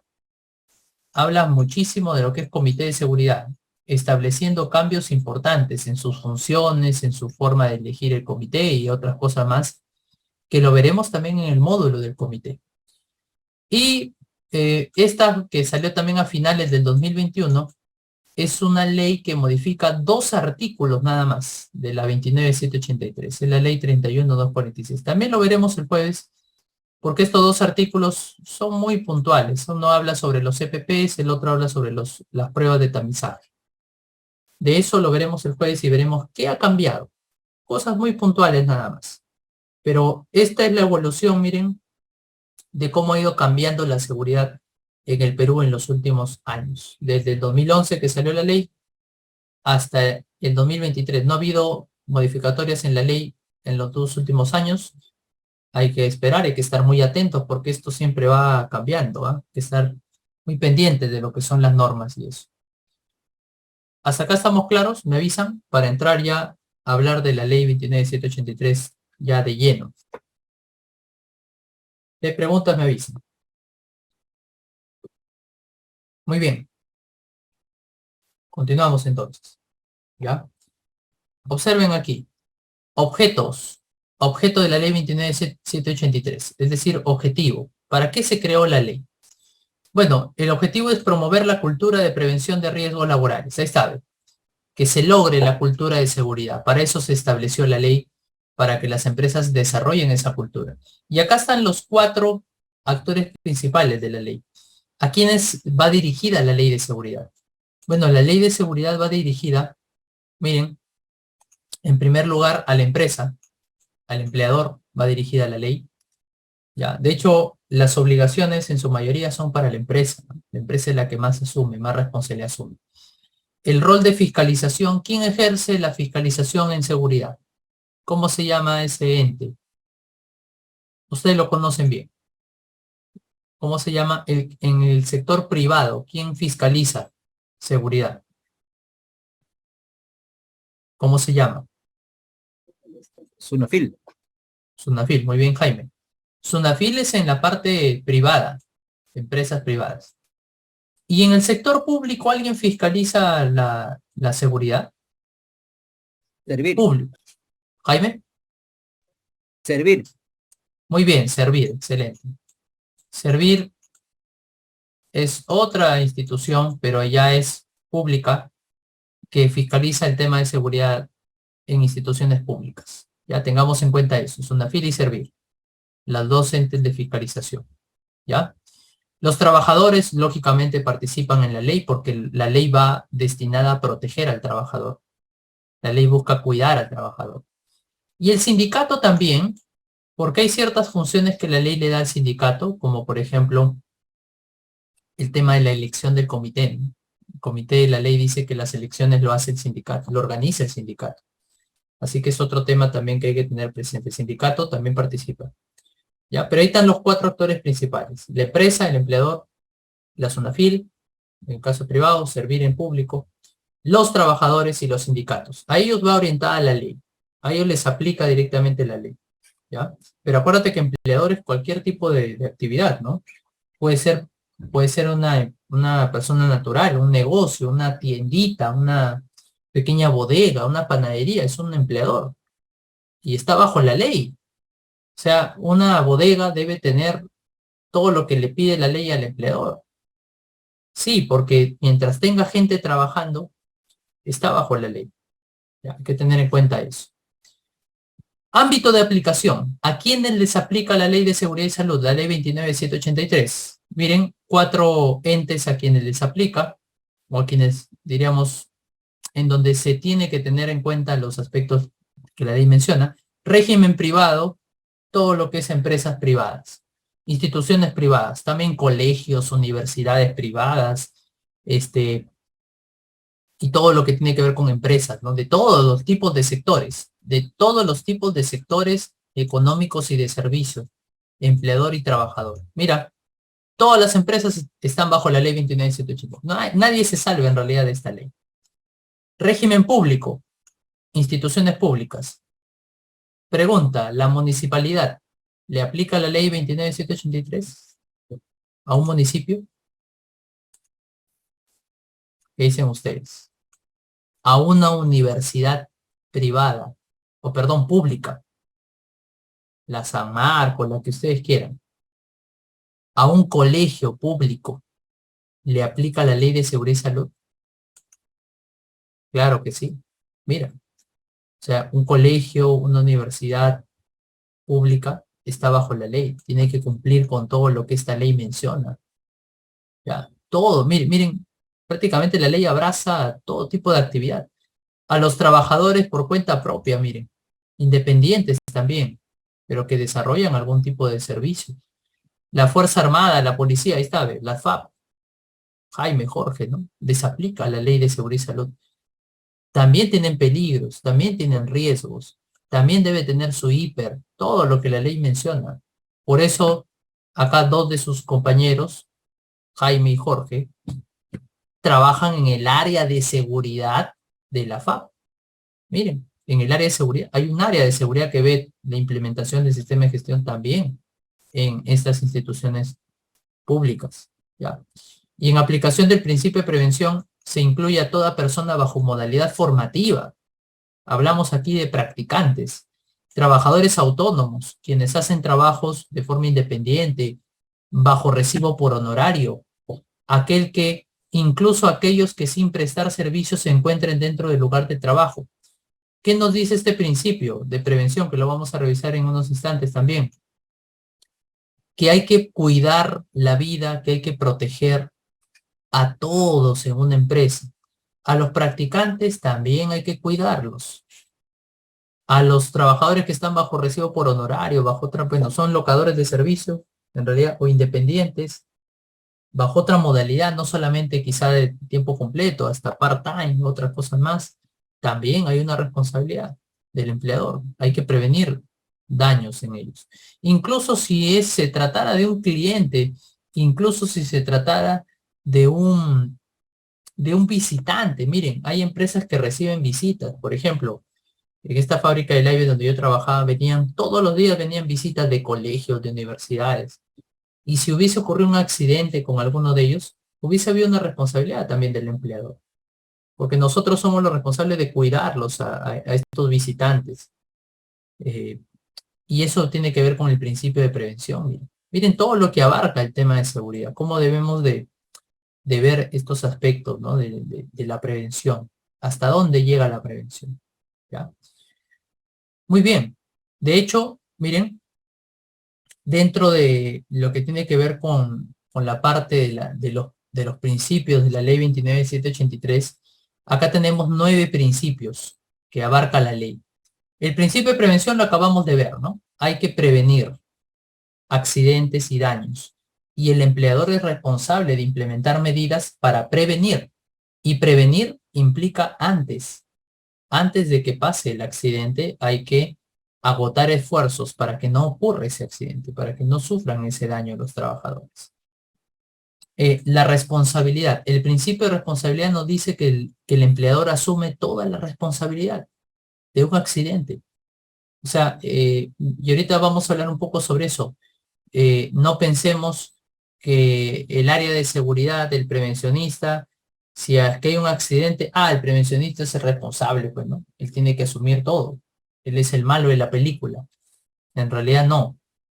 No, porque la ley le da la mochila pesada de la responsabilidad, se la da a la empresa, al empleador. Él asume la responsabilidad. Y vamos a ver ahorita que las responsabilidades en seguridad son fuertes. Hay responsabilidad civil, penal y administrativa. En la siguiente lámina veremos eso. Pero la responsabilidad la asume el empleador, la empresa siempre. ¿Ya? ¿Qué más tenemos? El principio de cooperación. Cooperar significa trabajar en unidad. Todos somos seguridad. Todos unidos somos la seguridad. Seguridad somos todos, como dice un refrán. La seguridad no lo podemos ver como que un área nada más es seguridad y ya está. En realidad debe interiorizarse en toda la empresa, porque toda la empresa debe operar de manera segura bajo procedimientos que indiquen que hay que proteger a los trabajadores. El principio de formación y capacitación nos dice que hay una obligación de la empresa de formar y de capacitar a los trabajadores. La empresa está obligada a brindarles capacitaciones, de eso hablaremos también. Las 4 capacitaciones obligatorias, mínimas. Ojo que son 4 mínimas. De hecho, si la empresa puede hacer más de 4, mejor, ¿no? La idea es que haga más de 4, porque no solamente 4 peligros o 4 riesgos hay muchos más. Así que hay una obligación, pero hay una obligación mínima de hacer 4 al año, ¿correcto?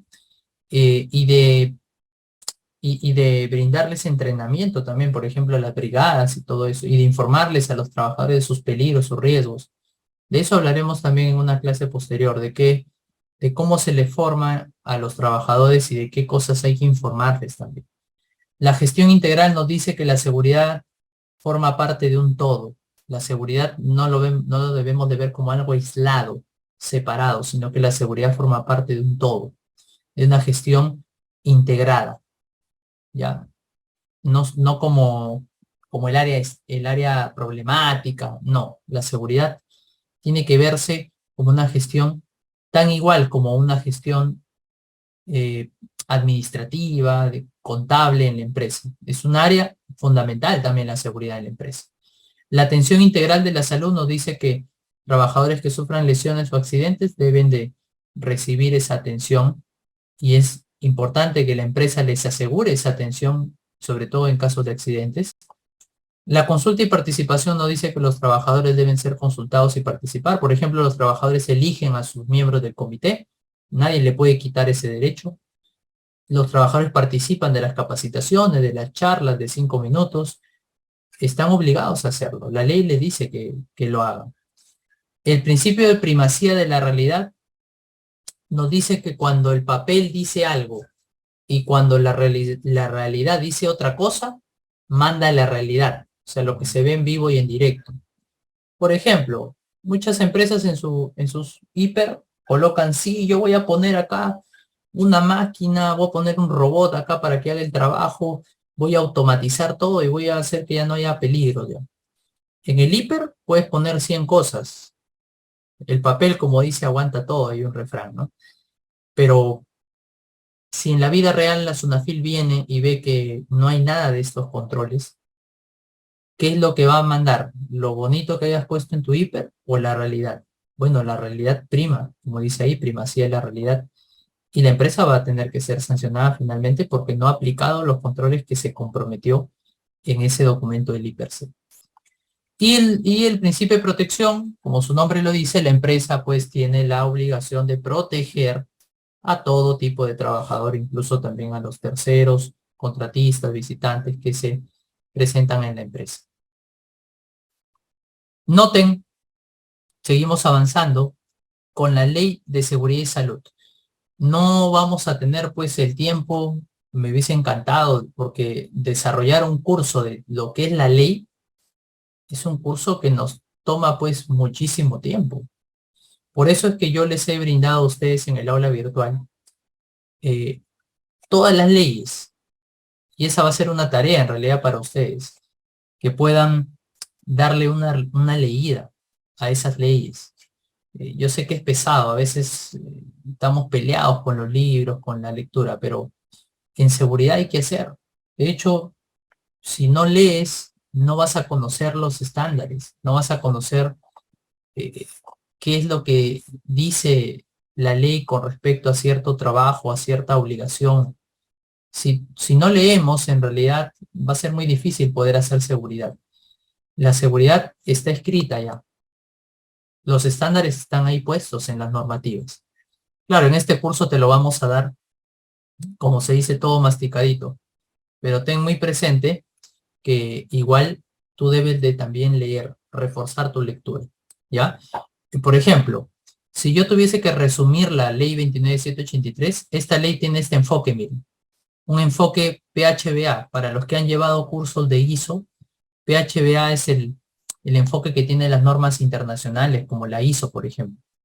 Es un enfoque planificar, hacer, verificar, actuar. Un enfoque orientado a lo que es la mejora continua, ¿ya? Porque la seguridad no es estática, es algo que va avanzando con el tiempo y que va actualizándose. ¿De dónde parte la seguridad? Y este enfoque lo tiene la ley, mira. De hecho, es que la ley de seguridad es una ley que ha sido tomada en gran medida guiándose de lo que es la la OSAS, lo que fue la OSAS 18001, que fue una norma británica internacional. Cuando uno compara la 29783 con la OSAS, va a haber muchas similitudes entre ambas normas.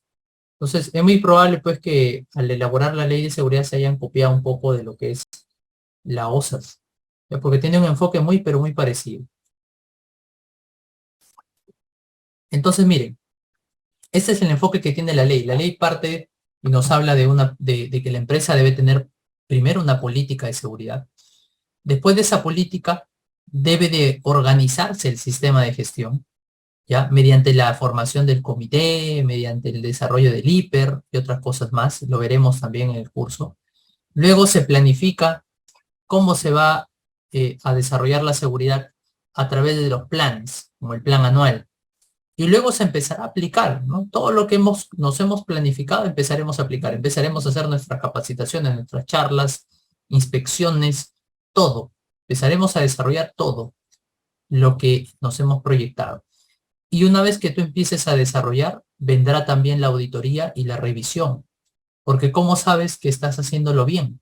¿Cómo sabes que estás cumpliendo tus objetivos? Ahí viene la auditoría, ¿no? Debe de realizarse una auditoría para justamente asegurar y cerciorarnos de que queremos cumplir con lo que la ley menciona. Auditoría también lo veremos en este curso, por si acaso. En el curso, en uno de los módulos, hablaremos de auditoría. Y el mejoramiento, que es, oye, si hice cosas mal, si me equivoqué por ahí, me faltaron algunas cosas, bueno, tengo que mejorar. Tendré que seguir corrigiéndome, mejorando, y volveremos nuevamente al círculo de revisar la política, de organizarnos y todo. Miren, es un ciclo constante la seguridad. Por eso le digo que la seguridad no es algo estático, que hoy lo implemento y ya, me olvido. En realidad hay que estar constantemente viendo el avance y la proyección del sistema de gestión, ¿ya? Y miren, haciendo un resumen, va a quedar como una tarea que ustedes en realidad puedan leerse la ley y el reglamento. Pero haciendo un pequeño resumen, es de este enfoque que estábamos hablando justamente. Miren, la ley nos habla primero de la política, que está en el artículo 22, la política de seguridad, que es uno de los documentos, es el documento con el que se abre el sistema de gestión, y que lo veremos la próxima semana, revisando también algunos modelos y todo ello. En el punto 2, miren, veremos la planificación. Aquí se habla de elaborar una línea base, ¿ya? ¿De dónde parte la implementación desde cero? Estos son los pasos para implementar desde cero un sistema de gestión. Primero parte de tu política, debes de tener tu política. Luego la ley te dice, haz una línea base. ¿Qué cosa es una línea base? Como su nombre lo dice, una línea base es un punto de partida. Es como una evaluación que tú te haces para ver, oye, ¿qué cosas tengo y qué cosas no tengo en seguridad?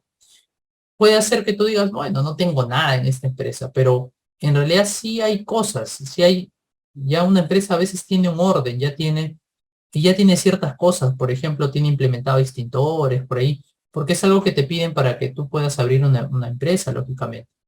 Entonces no siempre podemos decir que no hay nada. Algo debe haber, pero para eso habrá que aplicar esa línea base para ver qué cosas tenemos y qué cosas nos faltan.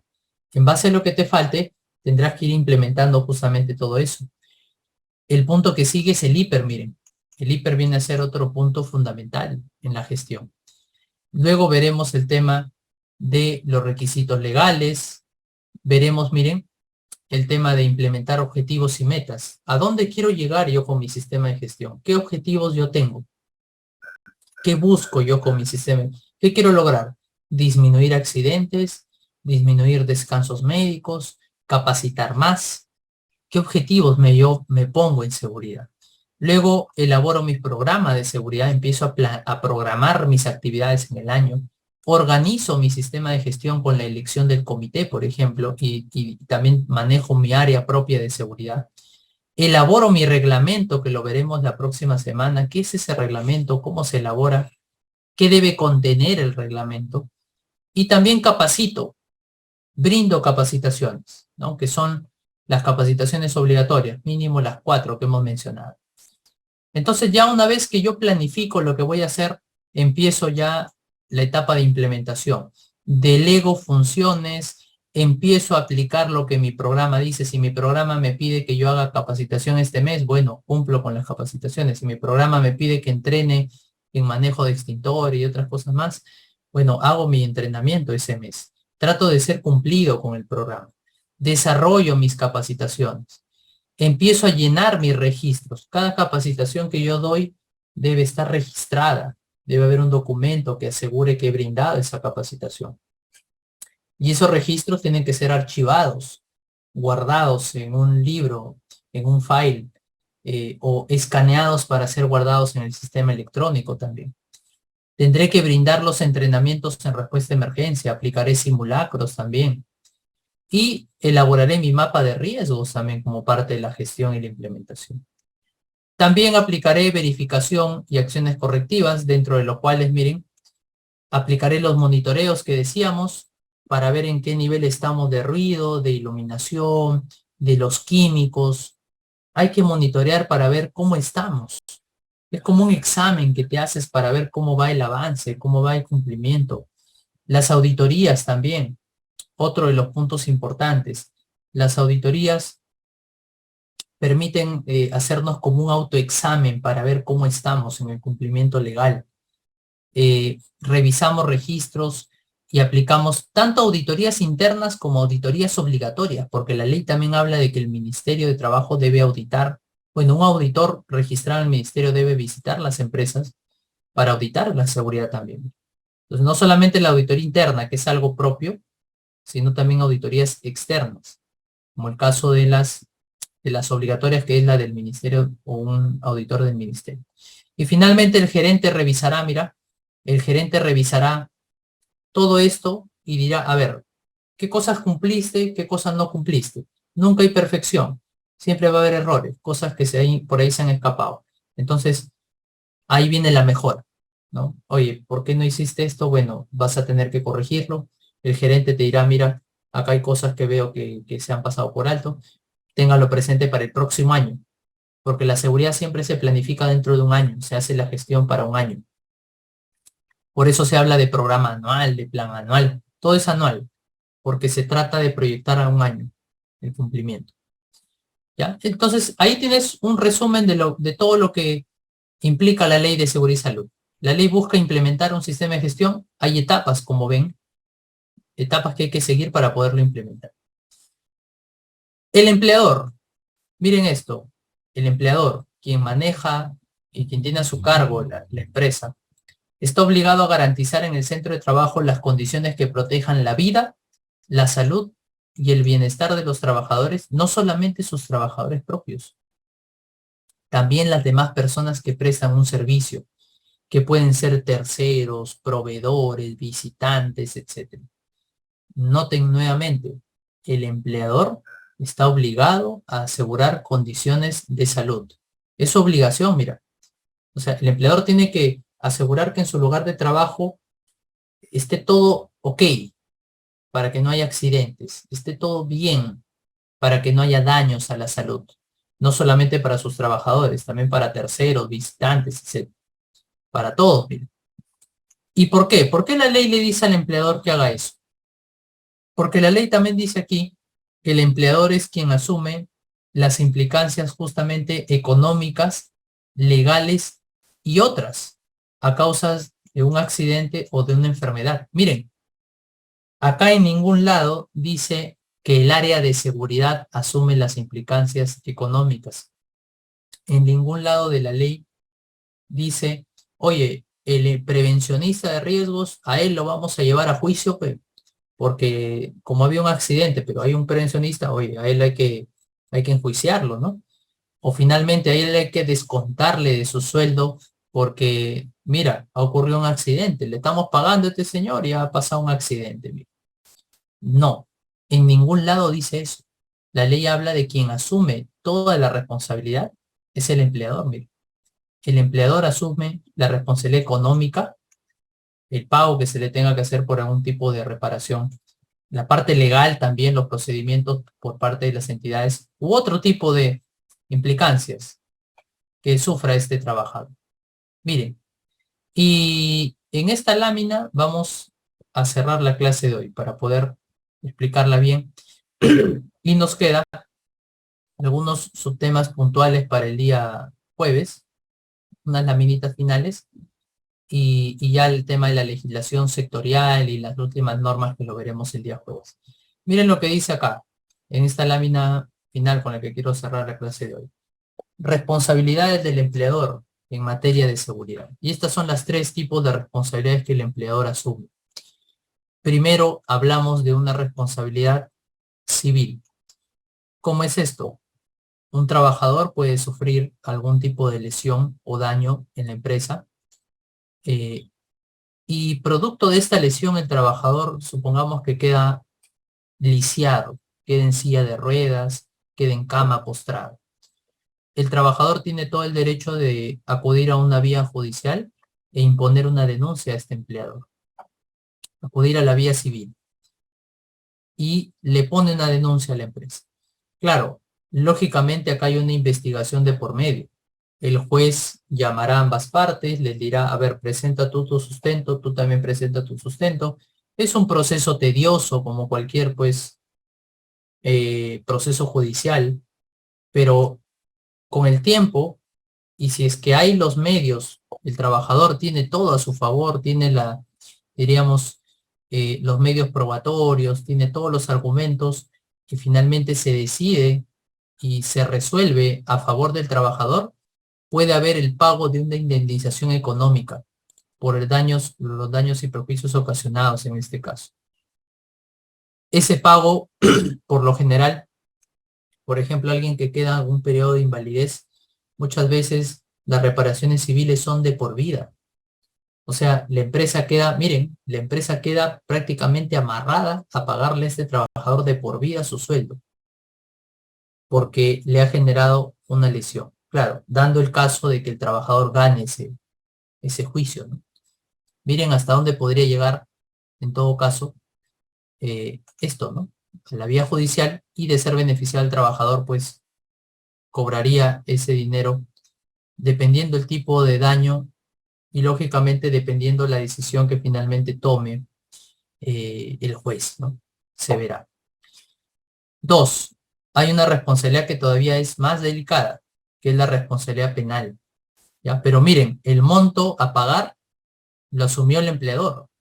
No le descontaron del sueldo al prevencionista, no le dijeron, oye, prevencionista, tú pones algo, pues, para pagarle al trabajador.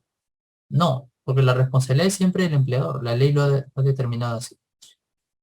Otra, la responsabilidad penal.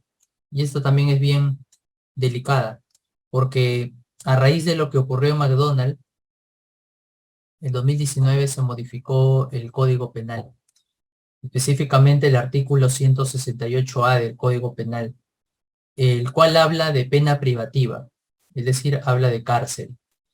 Y habla de cárcel en 3 escenarios.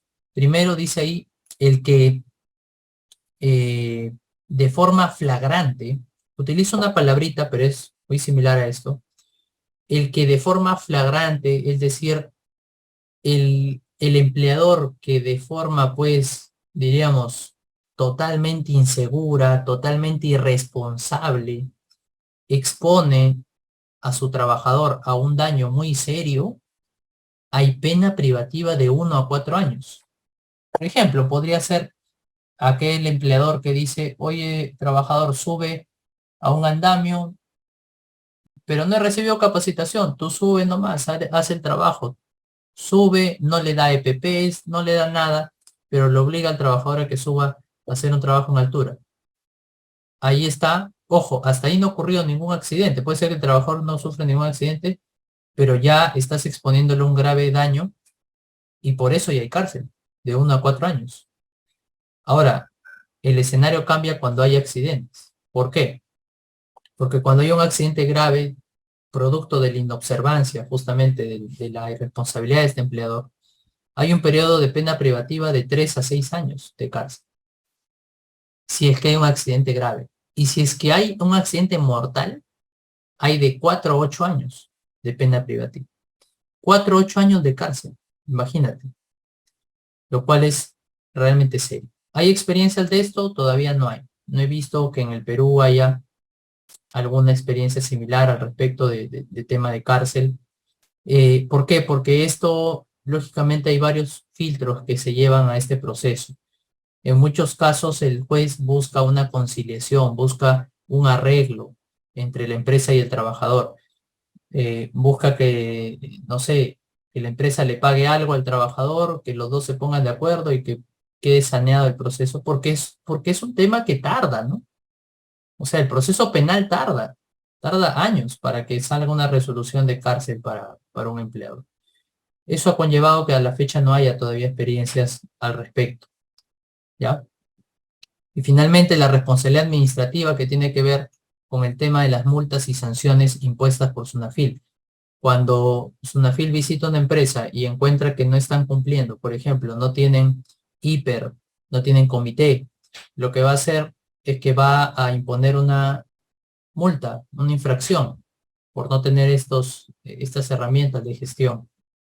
Y algo que también puede hacer SUNAFIL, que lo veremos en el módulo de SUNAFIL, es que también puede cerrar una empresa. Puede cerrar parte o la totalidad de una empresa. Puede cerrar parte o la totalidad de una empresa. Es una potestad que se le ha dado en este último tiempo también a los inspectores de la SUNAFIL. Entonces, ustedes ven en la imagen los tres tipos de responsabilidad que en todos los casos lo asume el empleador. ¿Ya? ¿El prevencionista se puede ir a la cárcel? No, es muy difícil. Salvo que se determine que la responsabilidad haya sido tuya. Y para que la responsabilidad sea tuya, pues, tú has sido, pues, como dice Shakira, un ciego sordo mudo.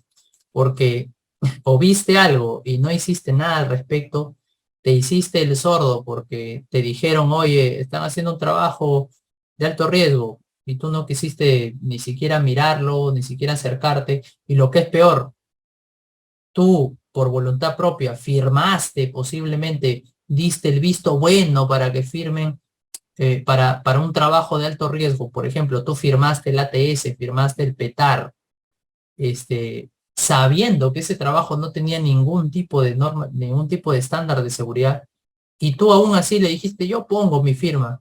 Prácticamente te hiciste cómplice de la seguridad, ¿no? En un caso muy extremo, pero tengamos muy presente, ¿quién se va a la cárcel?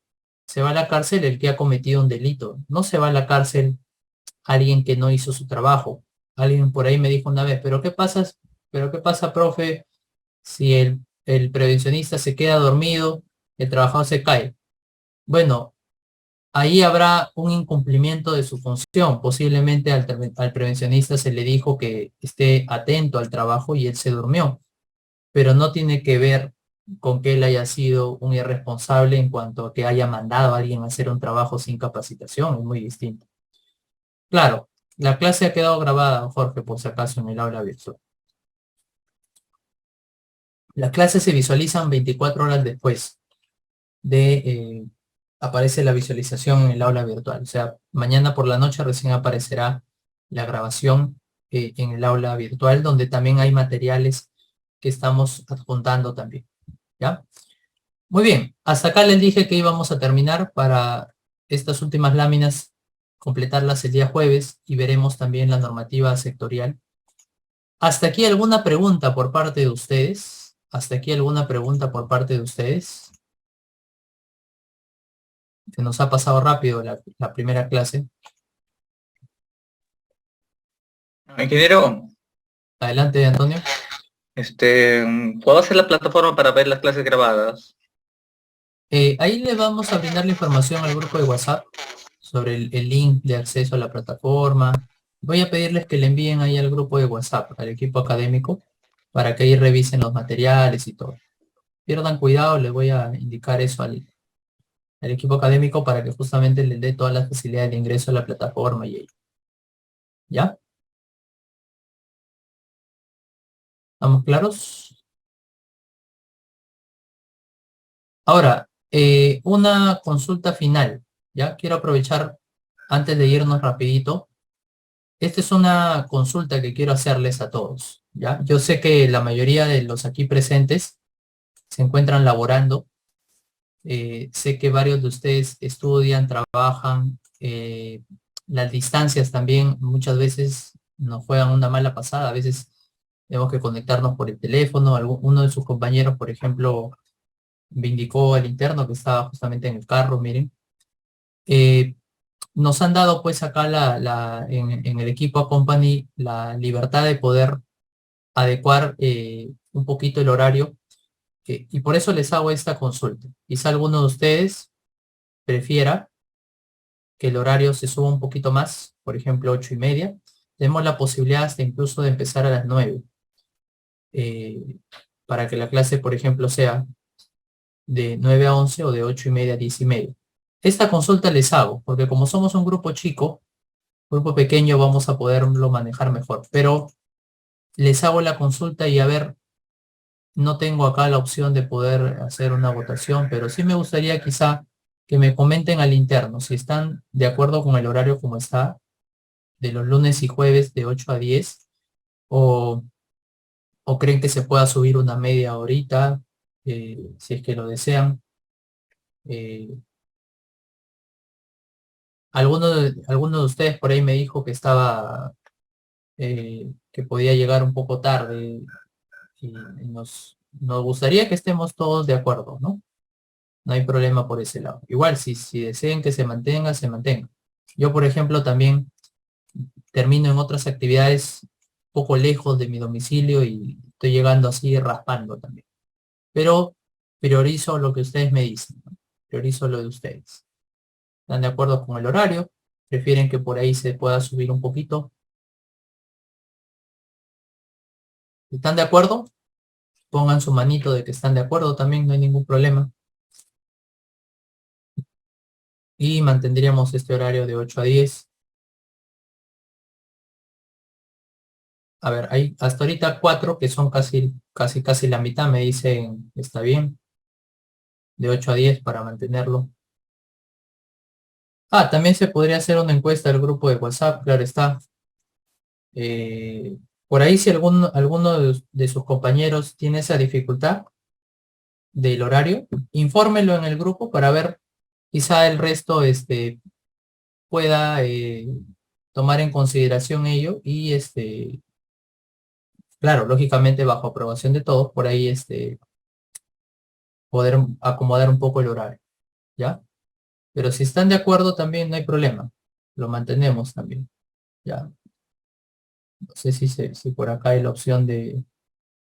no veo acá la opción de encuesta. Bueno, por el momento me dicen que están de acuerdo, ¿no? Hay algunos que no se han podido justamente conectar el día de hoy, creo por el tema también del tráfico y eso, ¿ya? Pero si por el momento estamos de acuerdo con que sea de 8 a 10, lo mantenemos así, ¿ya? Si por ahí alguien tiene alguna dificultad, me avisa al interno, podemos hacer esa pequeña encuesta también, no hay ningún problema, para ver, dependiendo del resto también, hacer ese ajuste, quizás subirlo una media horita más para que no se compliquen también, ¿ya? Pero por el momento la mayoría está de acuerdo con el horario, así que nos mantenemos en 8 a 10 los lunes y los jueves, no se olviden, los días jueves, también de 8 a 10, ¿ya? Muy bien. Ingeniero, Adelante, ingeniero, una consulta. sí. Usted, por la experiencia que usted tiene, por casualidad tendrá un modelo de una política de seguridad de una empresa que usted haya elaborado. Sí. No Como sé te digo, ingeniero, no sé si me lo puede pasar por el WhatsApp, porque nosotros estamos conjuntamente con Castro, estamos haciendo una política de seguridad para durante los 2 años siguientes de la institución y queríamos guiarlo de ese canevas que usted si tuviera nos puede brindar, ingeniero, le agradecería mucho. ya, sí, mira, en los materiales, ese es el módulo 2. La otra semana justamente vamos a ver el tema de política, pero si desean, me han comentado que ya han subido los materiales al aula. Está subido el material del módulo 2. Si deseas, ya vas entrando al módulo 2 y por ahí descargas el modelo de la política. Pero igual lo veremos la otra semana, no te preocupes. Ya, ingeniero, muchas gracias. Bien, nos reencontramos entonces el día jueves. Que tengan muy buenas noches, cuídense mucho y esperamos vernos Dios mediante para continuar con la segunda parte de la clase.